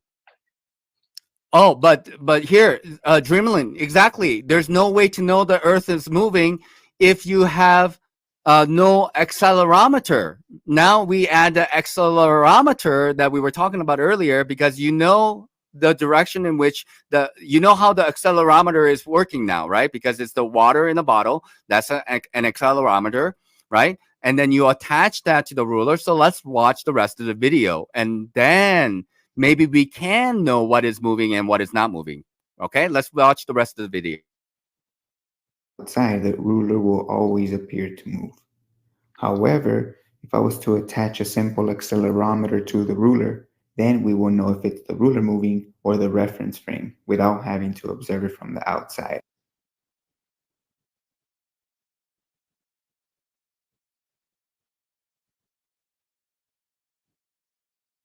The ruler moving or the reference frame without having to observe it from the outside. So this is a very important part. When you have a ruler with an accelerometer that is attached to the ruler, when you move the box, right? When you move the box, the accelerometer is not affected because the box is moving, not the ruler, right? So the water, the accelerometer will stay balanced. How else to say? Like maybe it will stay its position as before, right? But when you move the ruler back and forth, you can see the displacement of that water. Is that understandable for everybody? Is everybody following along? Is everybody not in? Is anybody not in agreement with that demonstration? Right. So the accelerometer is showing you what is moving. Right. Is that correct? Correct. Aha. So because if the accelerometer is being displaced, you know if it is the ruler that is moving or the box that is moving. As simple as that. Okay. So again, now using this experiment and applying to, so we are in the box. We are in the box, right? Okay, we're in the box. We are in the box right now. Everything is connected. Just to paint everything with the sky, and there are stars and the sun inside this box. You don't know if the Earth is moving or it's not moving, right? That's really what it comes down to. So how would you be able to explain to people using this experiment that actually, in fact, the Earth is in motion and not the objects in motion? Again, we're going to have to go back to that, but I think it's good to just really nail this point. Yeah, I agree. Go ahead and explain it once more for us, William, if you can, please. Yeah. So again, when we're talking about acceleration down, again, physics, again, you can recreate this, will show that when you accelerate the bottle down, you're going to see that displacement, and you can test this for yourself. You can grab a bottle yourself and physically accelerate it down yourself. You're going to witness this displacement of the water shifting to the top, and the air getting pushed to the bottom. However, when we put that, bottle into free fall, we're not applying a force anymore and we're just letting it be, that apparent motion of it going down, again, like we seen in the first one there, the water didn't react to that acceleration down, and the question is, why didn't it react to that acceleration? Because it should. Because when you actually accelerate it, you see that displacement very, very quick. You don't even need to like accelerate it more than like 10 feet or less, like 5 feet, less than 5 feet, So when you're claiming acceleration in free fall, 9.8 meters per second, which is 32 feet in 1 second, and without seeing that displacement, obviously there's a huge problem there, that's showing you, that accelerometer is showing you that that the bottle is not accelerating down. Otherwise we would see the displacement, because that's what an accelerometer detects, is the displacement, Yeah. So let me put it in another way, because that was the way you explained it. So let me try to explain it in another way. So we try to cover all angles as much as possible, right? So when you push a bottle this way, left or to the right, there's displacement of the water, right? So the question that Dreamlin has is that, so what did you attach to the Earth to find out if it's moving? We don't need to attach anything to the Earth. We are already attached to the Earth. Everything is already attached to the Earth, okay? So when you have a water bottle, right? So either one or two things are happening. Either the water bottle is coming to meet the ground, or the ground is meeting up the water bottle. Now, if the water bottle is accelerating, then what would happen, right? If the water bottle is accelerating, then the water would behave in the same way that the water would go to the top, because that's the force, right? The force is coming down, the acceleration is happening. So water is wanting to maintain its position as before. One will go up and bubble will be at the bottom, right? That's if the water bottle is coming and accelerating to the Earth. But actually, we're observing the opposite. What's happening is that when you drop a water bottle, right, the water maintains its position unless you throw the water bottle down. If you throw the water bottle down, then it's accelerating at a faster rate than the actual constant motion of the Earth. That way you will see the displacement. But over time, if it was like, let's say a distance of like, I don't know, 10 meters or more, it will find this like, I don't know, equilibrium. And then it will find its way to the bottom again, where the bubble is at the top and the water is at the bottom. So that's how it is an accelerometer in itself. So that is enough of a quote unquote proof that something is moving. And is it the bottle that's moving, or is it the Earth that's moving? That's really what it comes down to. The Earth is the box that is attached to everything. The ruler with the water bottle that is attached to it, that is the water bottle, right? Without the ruler, it's just the water without bottle. the ruler, exactly. Yeah. I should have attached the ruler to the water bottle as well, right? Just to prove the point. Well, I mean, but it would make no difference anyway. Yeah, exactly. It would be the same effects, I guess. Yeah. Yeah. So I'm not sure how much more can be said about it, really. I mean, like, Right. I'm sorry to say, like, after 2, 3, 4 conversations, a couple conversations with Dell, and then, this conversation with you, like, I'm on board with this. And then, I know what's going to happen, like, because like the people around me is like, we better stay away from Nachiketa. He's gone insane a little bit. And I'm going to be like, okay, stay away from me. I guess, if that's what makes you feel better about yourself, and, what can I say? Right. Yeah, if I could address this question real quick. So, what did you attach to the Earth to find out that it's moving? Well, again, a cell phone, you could download an accelerometer app on your cell phone and you can test this yourself. The accelerometer on your cell phone as well, it's going to detect acceleration whether you go right, left, up, even down. It will detect that acceleration down. So, again, when you're just simply holding it here on Earth, it's detecting 1G, is detecting the force, obviously the force being up. As soon as you put this into free fall, that 1G, that force, completely vanishes. So your accelerometer, even on your phone, won't register the acceleration in free fall, but it will register the acceleration when it's connected to the Earth. It will register that 1G. So again, even a simple accelerometer like on your phone will register the Earth's motion by simply being connected to the Earth. Yeah, and water is true to its nature. It cannot behave otherwise. It doesn't have a mind of its own. It's going to do what it's going to do. So I agree with you. But then the question is, again, what is happening? So this is observed by the behavior of water. It's self. It is self. Yeah, exactly. So water finds its level. We know there is no curvature because water finds its level always. So this is the behavior of the water. But then again, what causes water to maintain its quote unquote buoyancy, right? Buoyancy or density, we call it, is there's a gradient to it, right? There's a lighter stuff goes on top, heavier stuff to the bottom, et cetera, et cetera. But then when, like what is cause of that buoyancy is what really what it comes down to. 1 second, let me add somebody. Is this, hi, Excreate, is that you?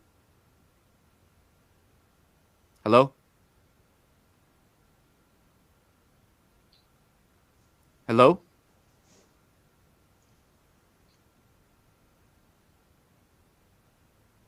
We can't hear you. I don't know if you can hear us or not. I hear myself. Yeah.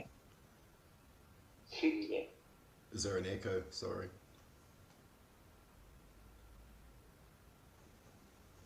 Are you able to hear us? Can you turn the speakers off, or maybe the YouTube? I'm not sure what is causing it.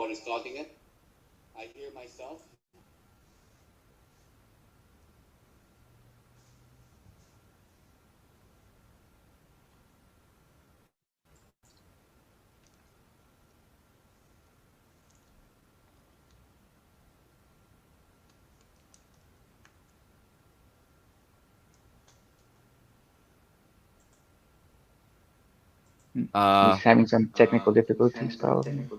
Okay, yeah, I can hear you now. Yeah, we can hear ourselves too. Oh, jeez. Okay. Maybe another time. If I could just say something just quickly, then I'm quite surprised that you ended up at another point on the Flat Earth Society page. If you put in gravity and then click on FAQ and then scroll down to where the question is asked, is the Earth accelerating? There will be their answer. That's all I wanted to come on and say. Hopefully I'll come on again some other time. Thank you. You're more than welcome to stay. It's just that I think the only way to have a conversation is have you muted when we're talking? Because the speakers picking up on the mic is picking up on the speakers, so we hear our own echo, right? So that's the thing. So let me go back to the Flat Earth Society page, and then I typed in gravity, and then I click on FAQ, and then where do I go from here? Can you repeat it once more? If you scroll down, there's a question, is the Earth accelerating?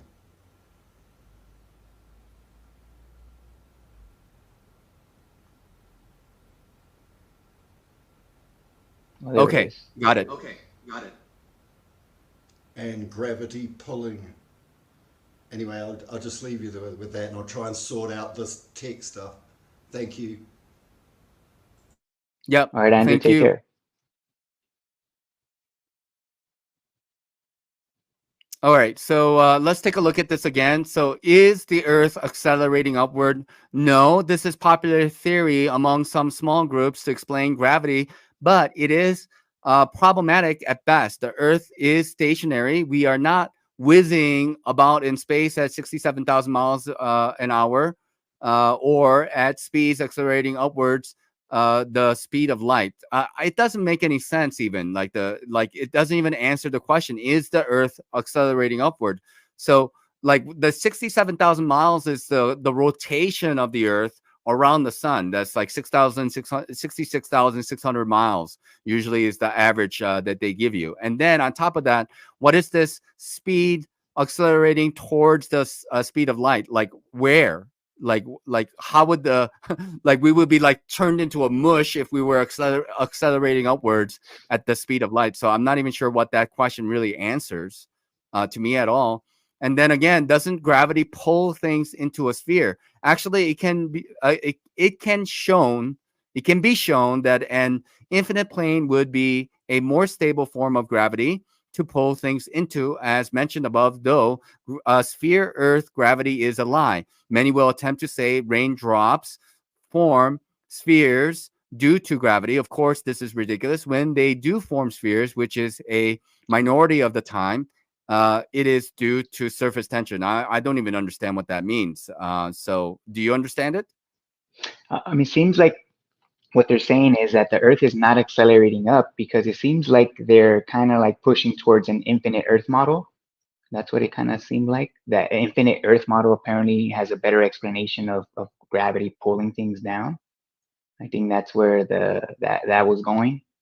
So yeah, yeah. I have never really, like I said, I never really paid attention to that page as much. So What about the firmament and the waters above? And there is a kind of a different kind of like hydrogen water or whatever. Have you ever thought about this? Like have you looked into that?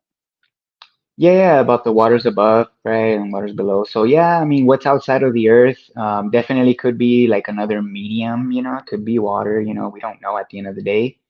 So it's all just speculation. What's above the Earth, right? What's outside of it. At the end of the day, we don't know. You know, and that's the fact. So again, anybody could just come up with theories and explanations, but to prove what's actually outside, you would literally have to go outside to prove that, in my opinion. Yeah. So what about this other lands beyond Antarctica? Have you ever thought about this though as well? Do you would you speculate on that, or do you think it's plausible, possible?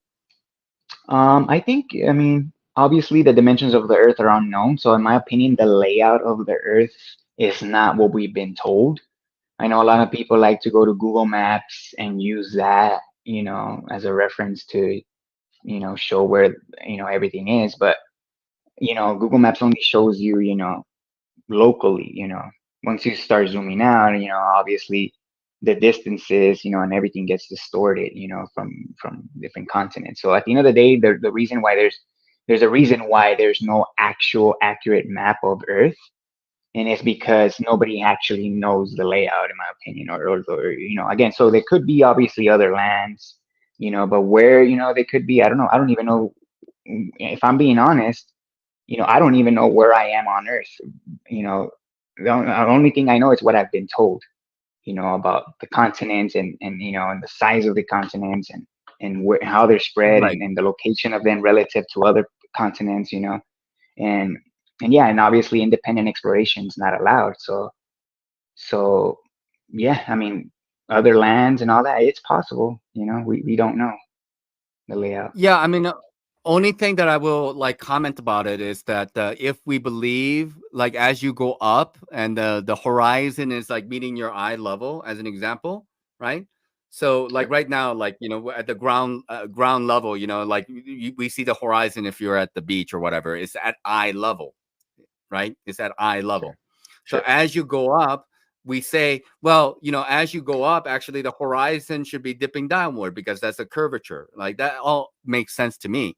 But if the horizon is rising up to your eye level as you are 30,000 feet up in the air, then like I some people think, well, that's because there's infinite amount of land out there. Otherwise, how else would that horizon be able to meet up to your eye level? You know what I mean? Like if there's a limited amount of land, you know, you like if it's like a plate and then you go up to the top of the plate, that like you should still see the edge of the plate at an angle. Like it wouldn't meet up to your eye level. But if it's like a forever amount of plane, then it makes sense that it would. Some people say, I'm not claiming that this is the case, but it is quote unquote evidence thereof. No, And yeah, then the I other would thing, agree with that. Yeah, yeah, go for it. yeah, and the other thing is that about the firmament though too, because like, you know, a lot of people speculate about, well, if you're at the very middle of the firmament, then, you know, it's measurably about 100 miles or something like this. You know, I've heard these figures, maybe 60 miles. I'm not sure what. And then when you go towards the edge, right, then it's like much shorter of a distance, you know, and this is why we did like this Operation High Jump, and that's why they went to Antarctica to shoot missiles because it's a shorter distance. I don't know, you know. I mean, like if we do agree that there is a kind of a containment, but because if the Earth is like a forever plane, then the containment must also be a forever plane though too. I don't know. You know what I mean? Like, Right. unless it's like a little bit of a bubble, then there has to be an edge to it somewhere, I guess. You know, I guess that's another thought to think about. But then another thing that I want to mention is that we all agree that the North Pole does not change. You know, it's stationary, more or less. It wobbles a little bit, but it's stationary. So this, you know, from whichever area that you're in, everybody can see the North Pole in one thing. So you can't have the North Pole, I don't think, and I'm just saying, like, you can't have the North Pole be like sectioned out into different like meridians, like on a longitude. It has to all come to that one point of the North Pole. So this is supporting idea for that the North Pole, or the, you know, is like the center, right? Because otherwise, how else would you have a center, et cetera, et cetera? So I don't know. No, no, yeah, yeah. The point you were talking about, the horizon rising to eye level, that would fit like an infinite plane model, right? But you got to realize also that we're being corralled, you know, into a section of the earth, right? We're not allowed to leave, you know, this circle, right, that they keep us in, or the apparent circle that they claim, right? So that could easily explain why, when you rise, you know, the horizon doesn't drop, and it's because we're we could say we're far from the edge or the end of the earth, right? So obviously elevating when we're, you know, in the countries that are at the center or closer to the center, then you're not going to be able to elevate high enough to be able to see the end of the earth, which would mean you would have to start, you know, looking at the horizon at an angle, right? But if we actually traveled in one direction, right, like you said, you know, like maybe the military has done, whatever, and then you elevate up, then maybe the horizon wouldn't rise to eye level, you know, showing you that, okay, that's where the earth would end, right? Or that's where the end of the earth will be, or where the containment is, right?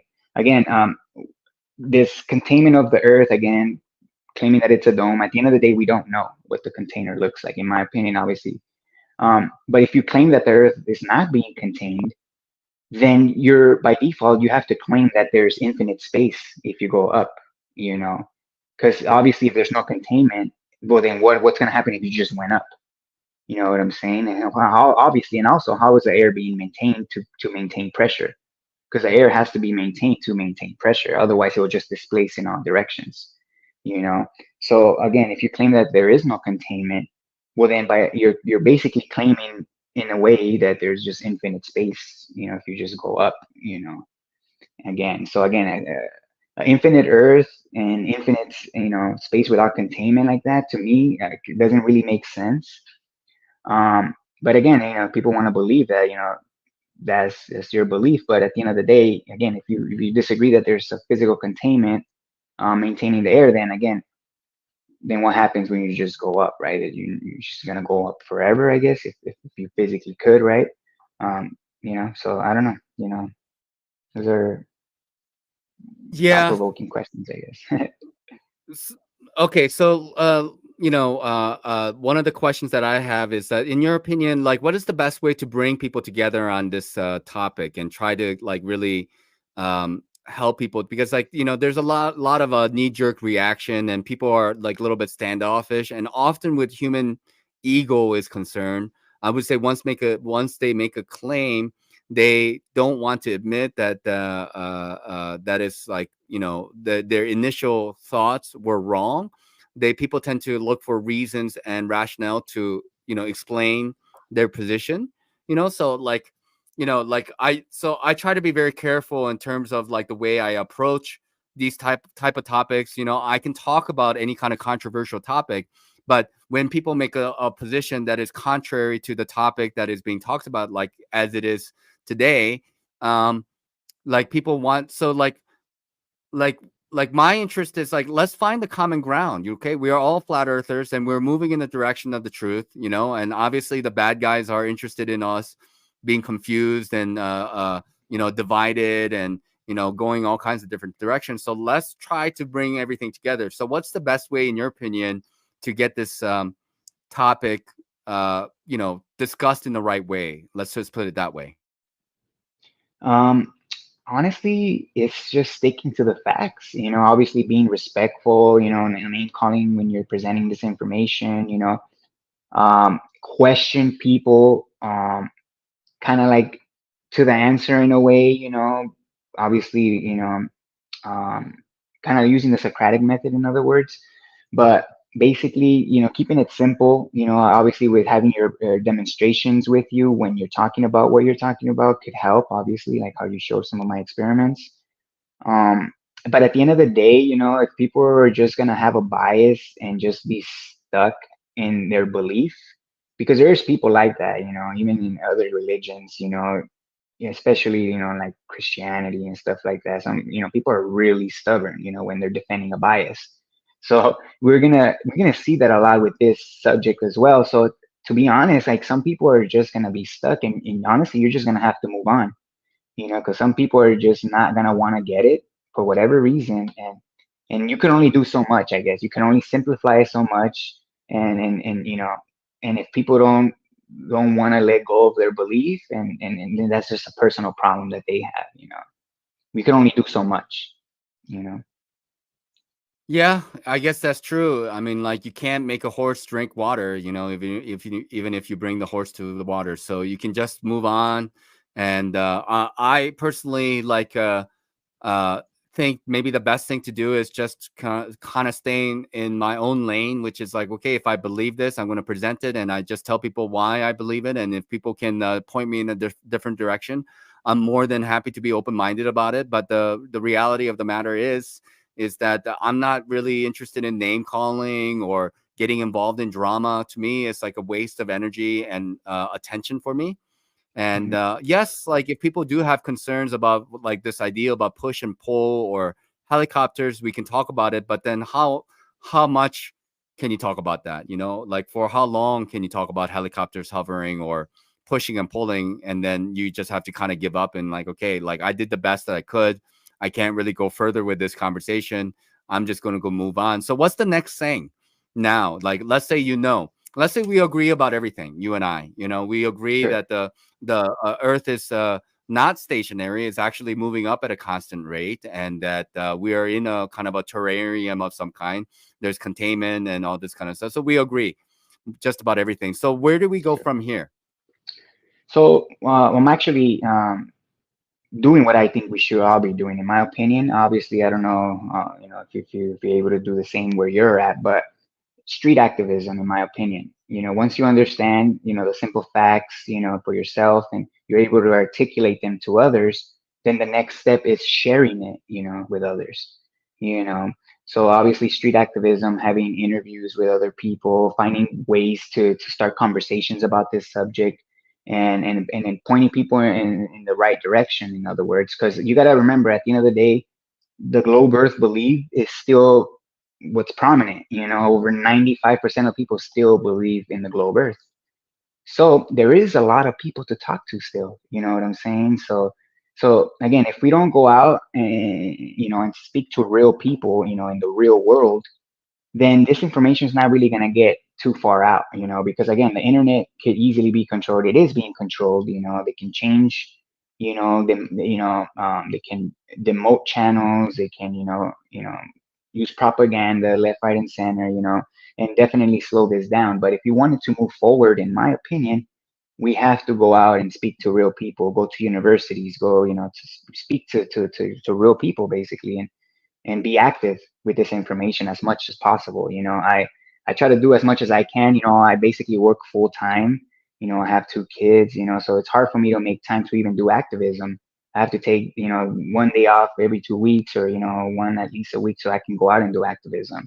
So again, if I can do it, you know, anybody else can do it, you know.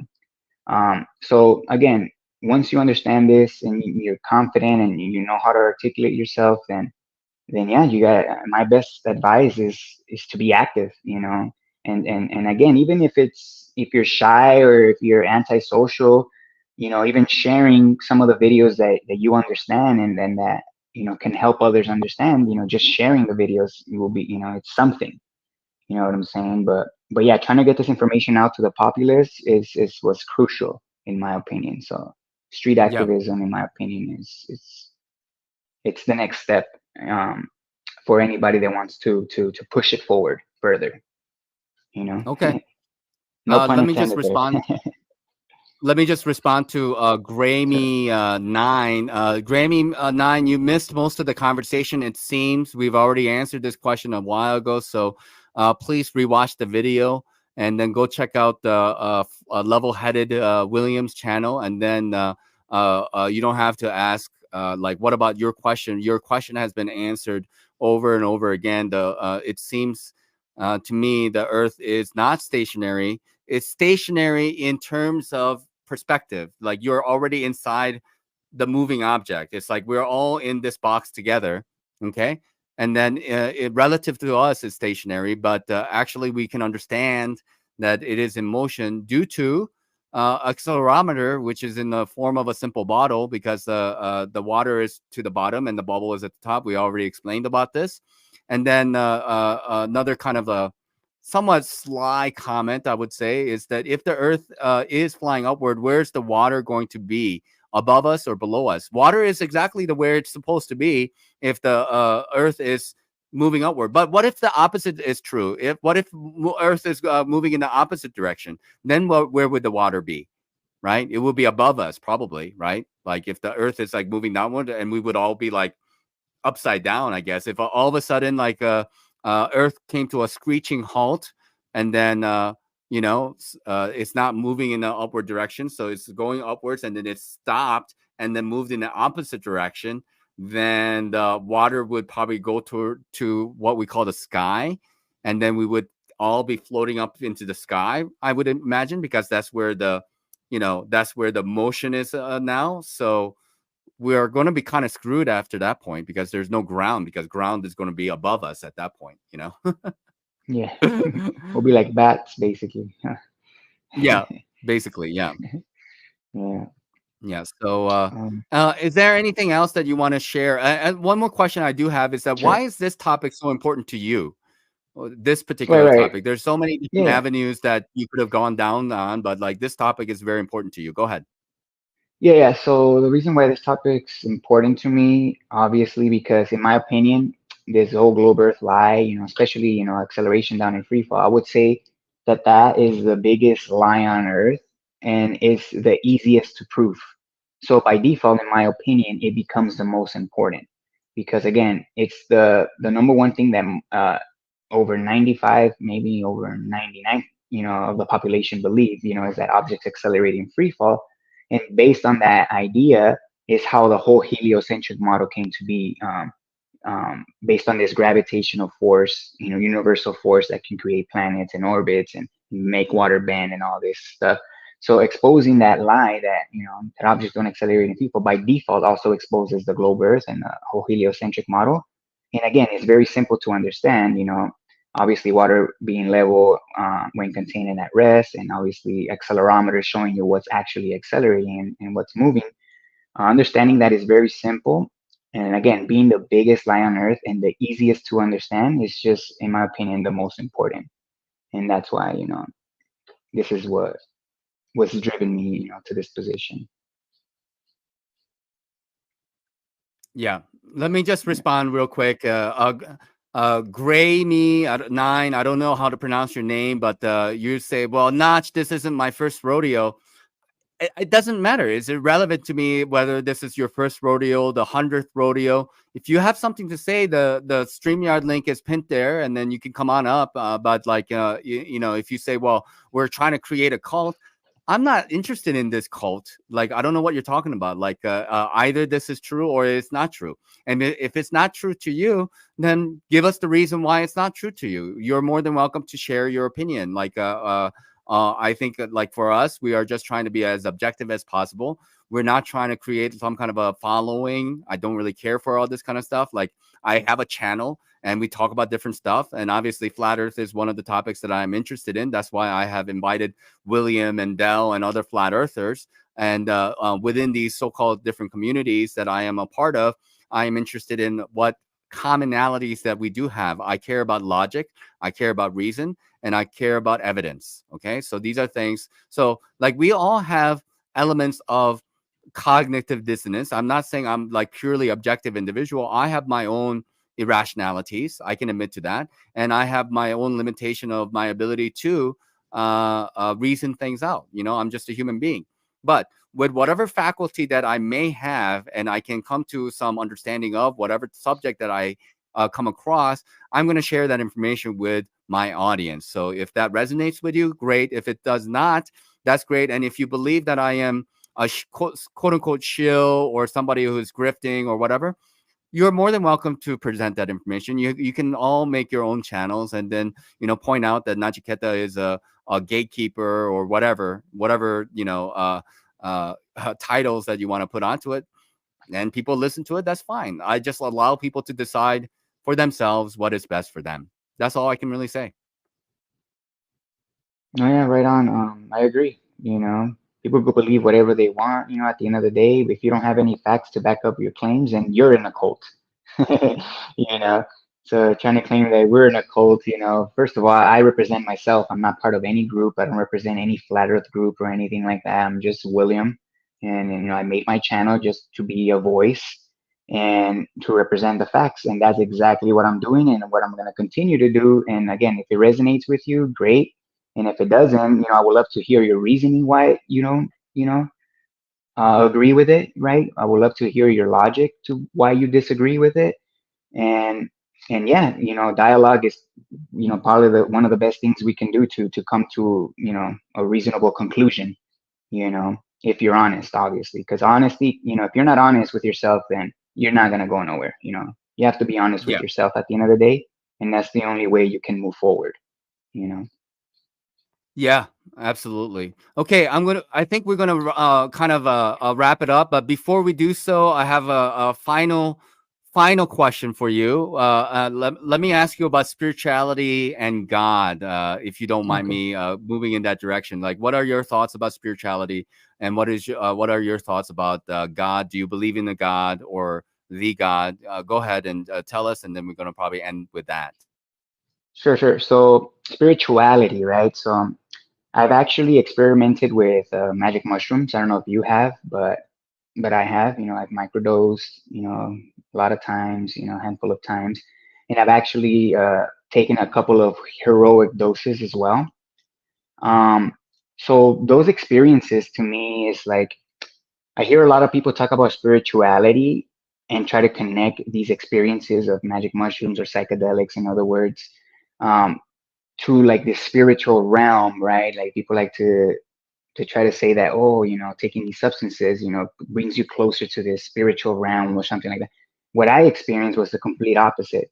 So I've taken, a very high dose, 5 grams of shrooms before, heroic dose, what people will call it.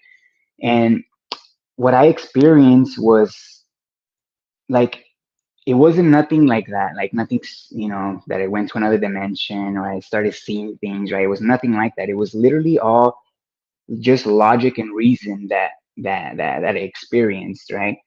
So so to be honest, when it comes to spirituality, like yeah, there is an aspect to this reality that we don't understand. Like what is our consciousness? What is free will? So to me, it's still a mystery. So I still don't have like, you know, a certain personal belief, I guess you could say, about what is, going on, in the background, or, besides the objective, right? When it comes to the soul, right? People will call it, or, I like to just say, our consciousness, our awareness, our free will, right? What is that in reality? And in my opinion, if I was being honest, I don't know, you know. So, I don't have any beliefs about spirituality, but I do acknowledge that there is something that's giving rise to this whole objective experience. Again, matter on its own it doesn't experience, obviously, it doesn't have the ability to experience, but we do, as conscious beings, we're able to experience and have free will, at least like we like to call it free will, right? um but what's beyond this, yeah, like what does it lead to? Where do we come from? These bigger questions, if I'm being honest, I have no clue, again, I've taken high doses of shrooms before, and everything was it just put me in the moment. It literally, I couldn't really think of anything else but the moment, and it's literally like I hate to say this because I know a lot of Christians like to say this, but you're literally like, you feel reborn again. You feel like a new person. You feel like, well, that's how I felt, I felt like I was meeting myself for the first time when I was under these, experiences, and it basically just puts you in the moment, So people that claim, they've had other spiritual, experiences, obviously I've never had something like that. So I couldn't really, you know, I couldn't really say much about what that spirituality aspect of this place actually is. Okay. What about God? Do you have any thoughts about God? Oh, God. You're Yes, saying God. thoughts about God. Oh, God. Okay, yeah. So, in my opinion, obviously, this is an intelligently designed realm, or whatever people want to call it, place. So there is something. Again, I don't know.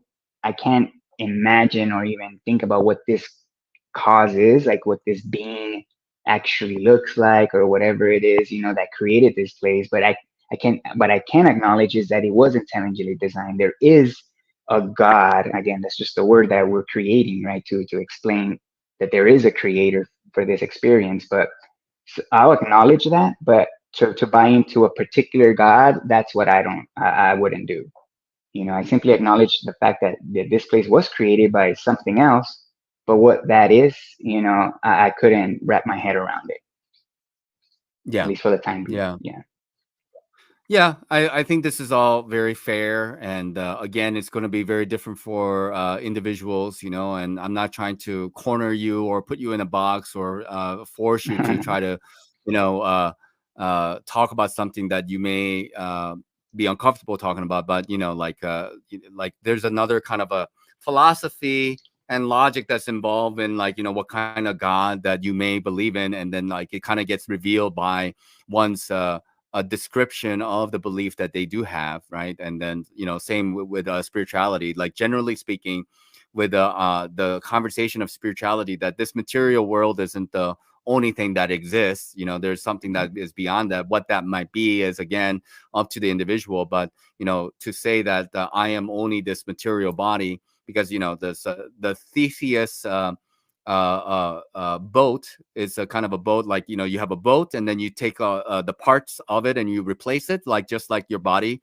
Your cells die, and then it gets replaced by new cells. So every 7 years, essentially, you have a completely new body. All the cells that were in your body have completely vanished, and then you have you're replaced with complete. So are you a different you at that point?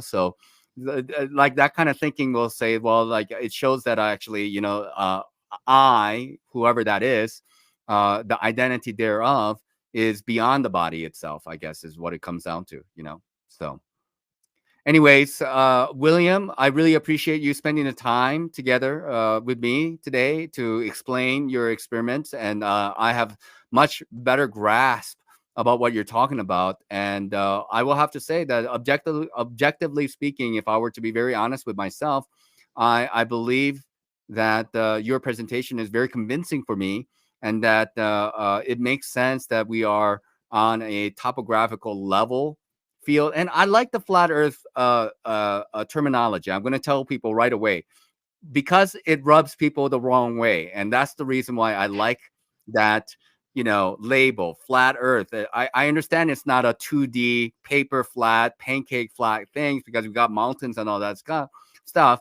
but it's just a descriptor. Okay. So people get hung up on level plane or flat earth or whatnot. I like flat earth. Okay. But this flat earth in a box is no longer stationary for me, because it's stationary inside the box. Okay, I will say that. But actually, there's evidence, which is in the form of buoyancy, that's showing us that it is not actually stationary. So that's kind of where I'm at the moment, until other experiments show me otherwise. We're going to have to continue on with that as far as I'm concerned. So any last words that you want to share with the audience before we call it an evening? I guess my best advice, I guess, to anybody watching this is, once, if you understand the globe Earth is a lie, and you want this information to, again, be pushed forward, to the masses, then getting active, as much as possible, trying to share this information any way you can, it's the best thing to do right now, because, time is passing us by. We're only getting older, and, we're not going to be here forever. So, if you understand this, my best advice is just go for it. Share it as much as possible, in your free time, and things will change. Things will change. It's all up to us, at the end of the day. Yeah, I mean, who else is there? Like, really, I mean, like there's so few of us out there, and you come to the realization that you've been lied to. It's a big lie. It's not a little, like a small lie about, like, Santa Claus, and we can chalk that off as like a white lie. Everybody wants to feel good about themselves, and everybody wants to receive presents and stuff like this. But this is a lie that changes like really like humanity and society, because like how much money are they spending for NASA and SpaceX and all these other space agencies? And then we're talking about potentially colonizing Mars and stuff like this. It's like completely ridiculous thing, and we're just and then we have to work for a living, and all the cost of living is going up and stuff, and our children is going to inherit this globe earth, because everybody else is a globie, and they're going to be ostracized. So we want to pave the way for the future, is what we're interested in, and that's why it's so important. And that's what I like to get into, like the truths, mostly lies of this reality, really, because we're so inundated and under the deluge of the lies in this world. It's actually quite ridiculous. I don't know how else to really put it, because it's just phenomenal amount of lies that's really out there. So yeah, I really appreciate you spending the time, and I really salute to you for going forward with this, and then having the balls and the guts to actually put your face out there, put your name out there, and really putting this presentation in front of people and making them question about what this reality is about. So thank you very much again for everything, and then hopefully we'll have another conversation in the future. No, yeah, thanks for having me on. I really appreciate, the chat. I'm always up for having a conversation about our reality. There's nothing more that fascinates me than talking about, this reality and this experience, so yeah, thanks to you, thanks to the audience, everybody that watched this, and yeah, hopefully we could, have another chat in the future. Appreciate it. Yes. Sounds good. And again, I don't hate you for not believing the Earth is flat. I don't hate you for not believing the Earth is stationary. If it's still a mystery to you, no, not a problem. My main issue is just be polite. Don't be condescending. You know, don't be a kind of a dick or an ass in the chat and make sly comments and think like, oh, you guys are stupid for believing this or that, or say that, or be prideful and say, oh, you know, like you've been in these type of conversations. Like, if you know something that we don't know, you know, all I ask is that show the evidence, you know, present it, articulate it, and that's all. I'm open-minded to anything. I was not really initially open-minded to this upward moving you know, earth, but I wanted to listen to people, and then, you know, more I listened, more I became aware of why they are in the position that they are, you know. And it takes time sometimes, you know, so just keep an open mind, be polite, you know, be nice to each other. I think these are important things. So with that, we're going to end the show. Thank you very much again, and see you everybody, and take care. We'll see you next time. Bye for now.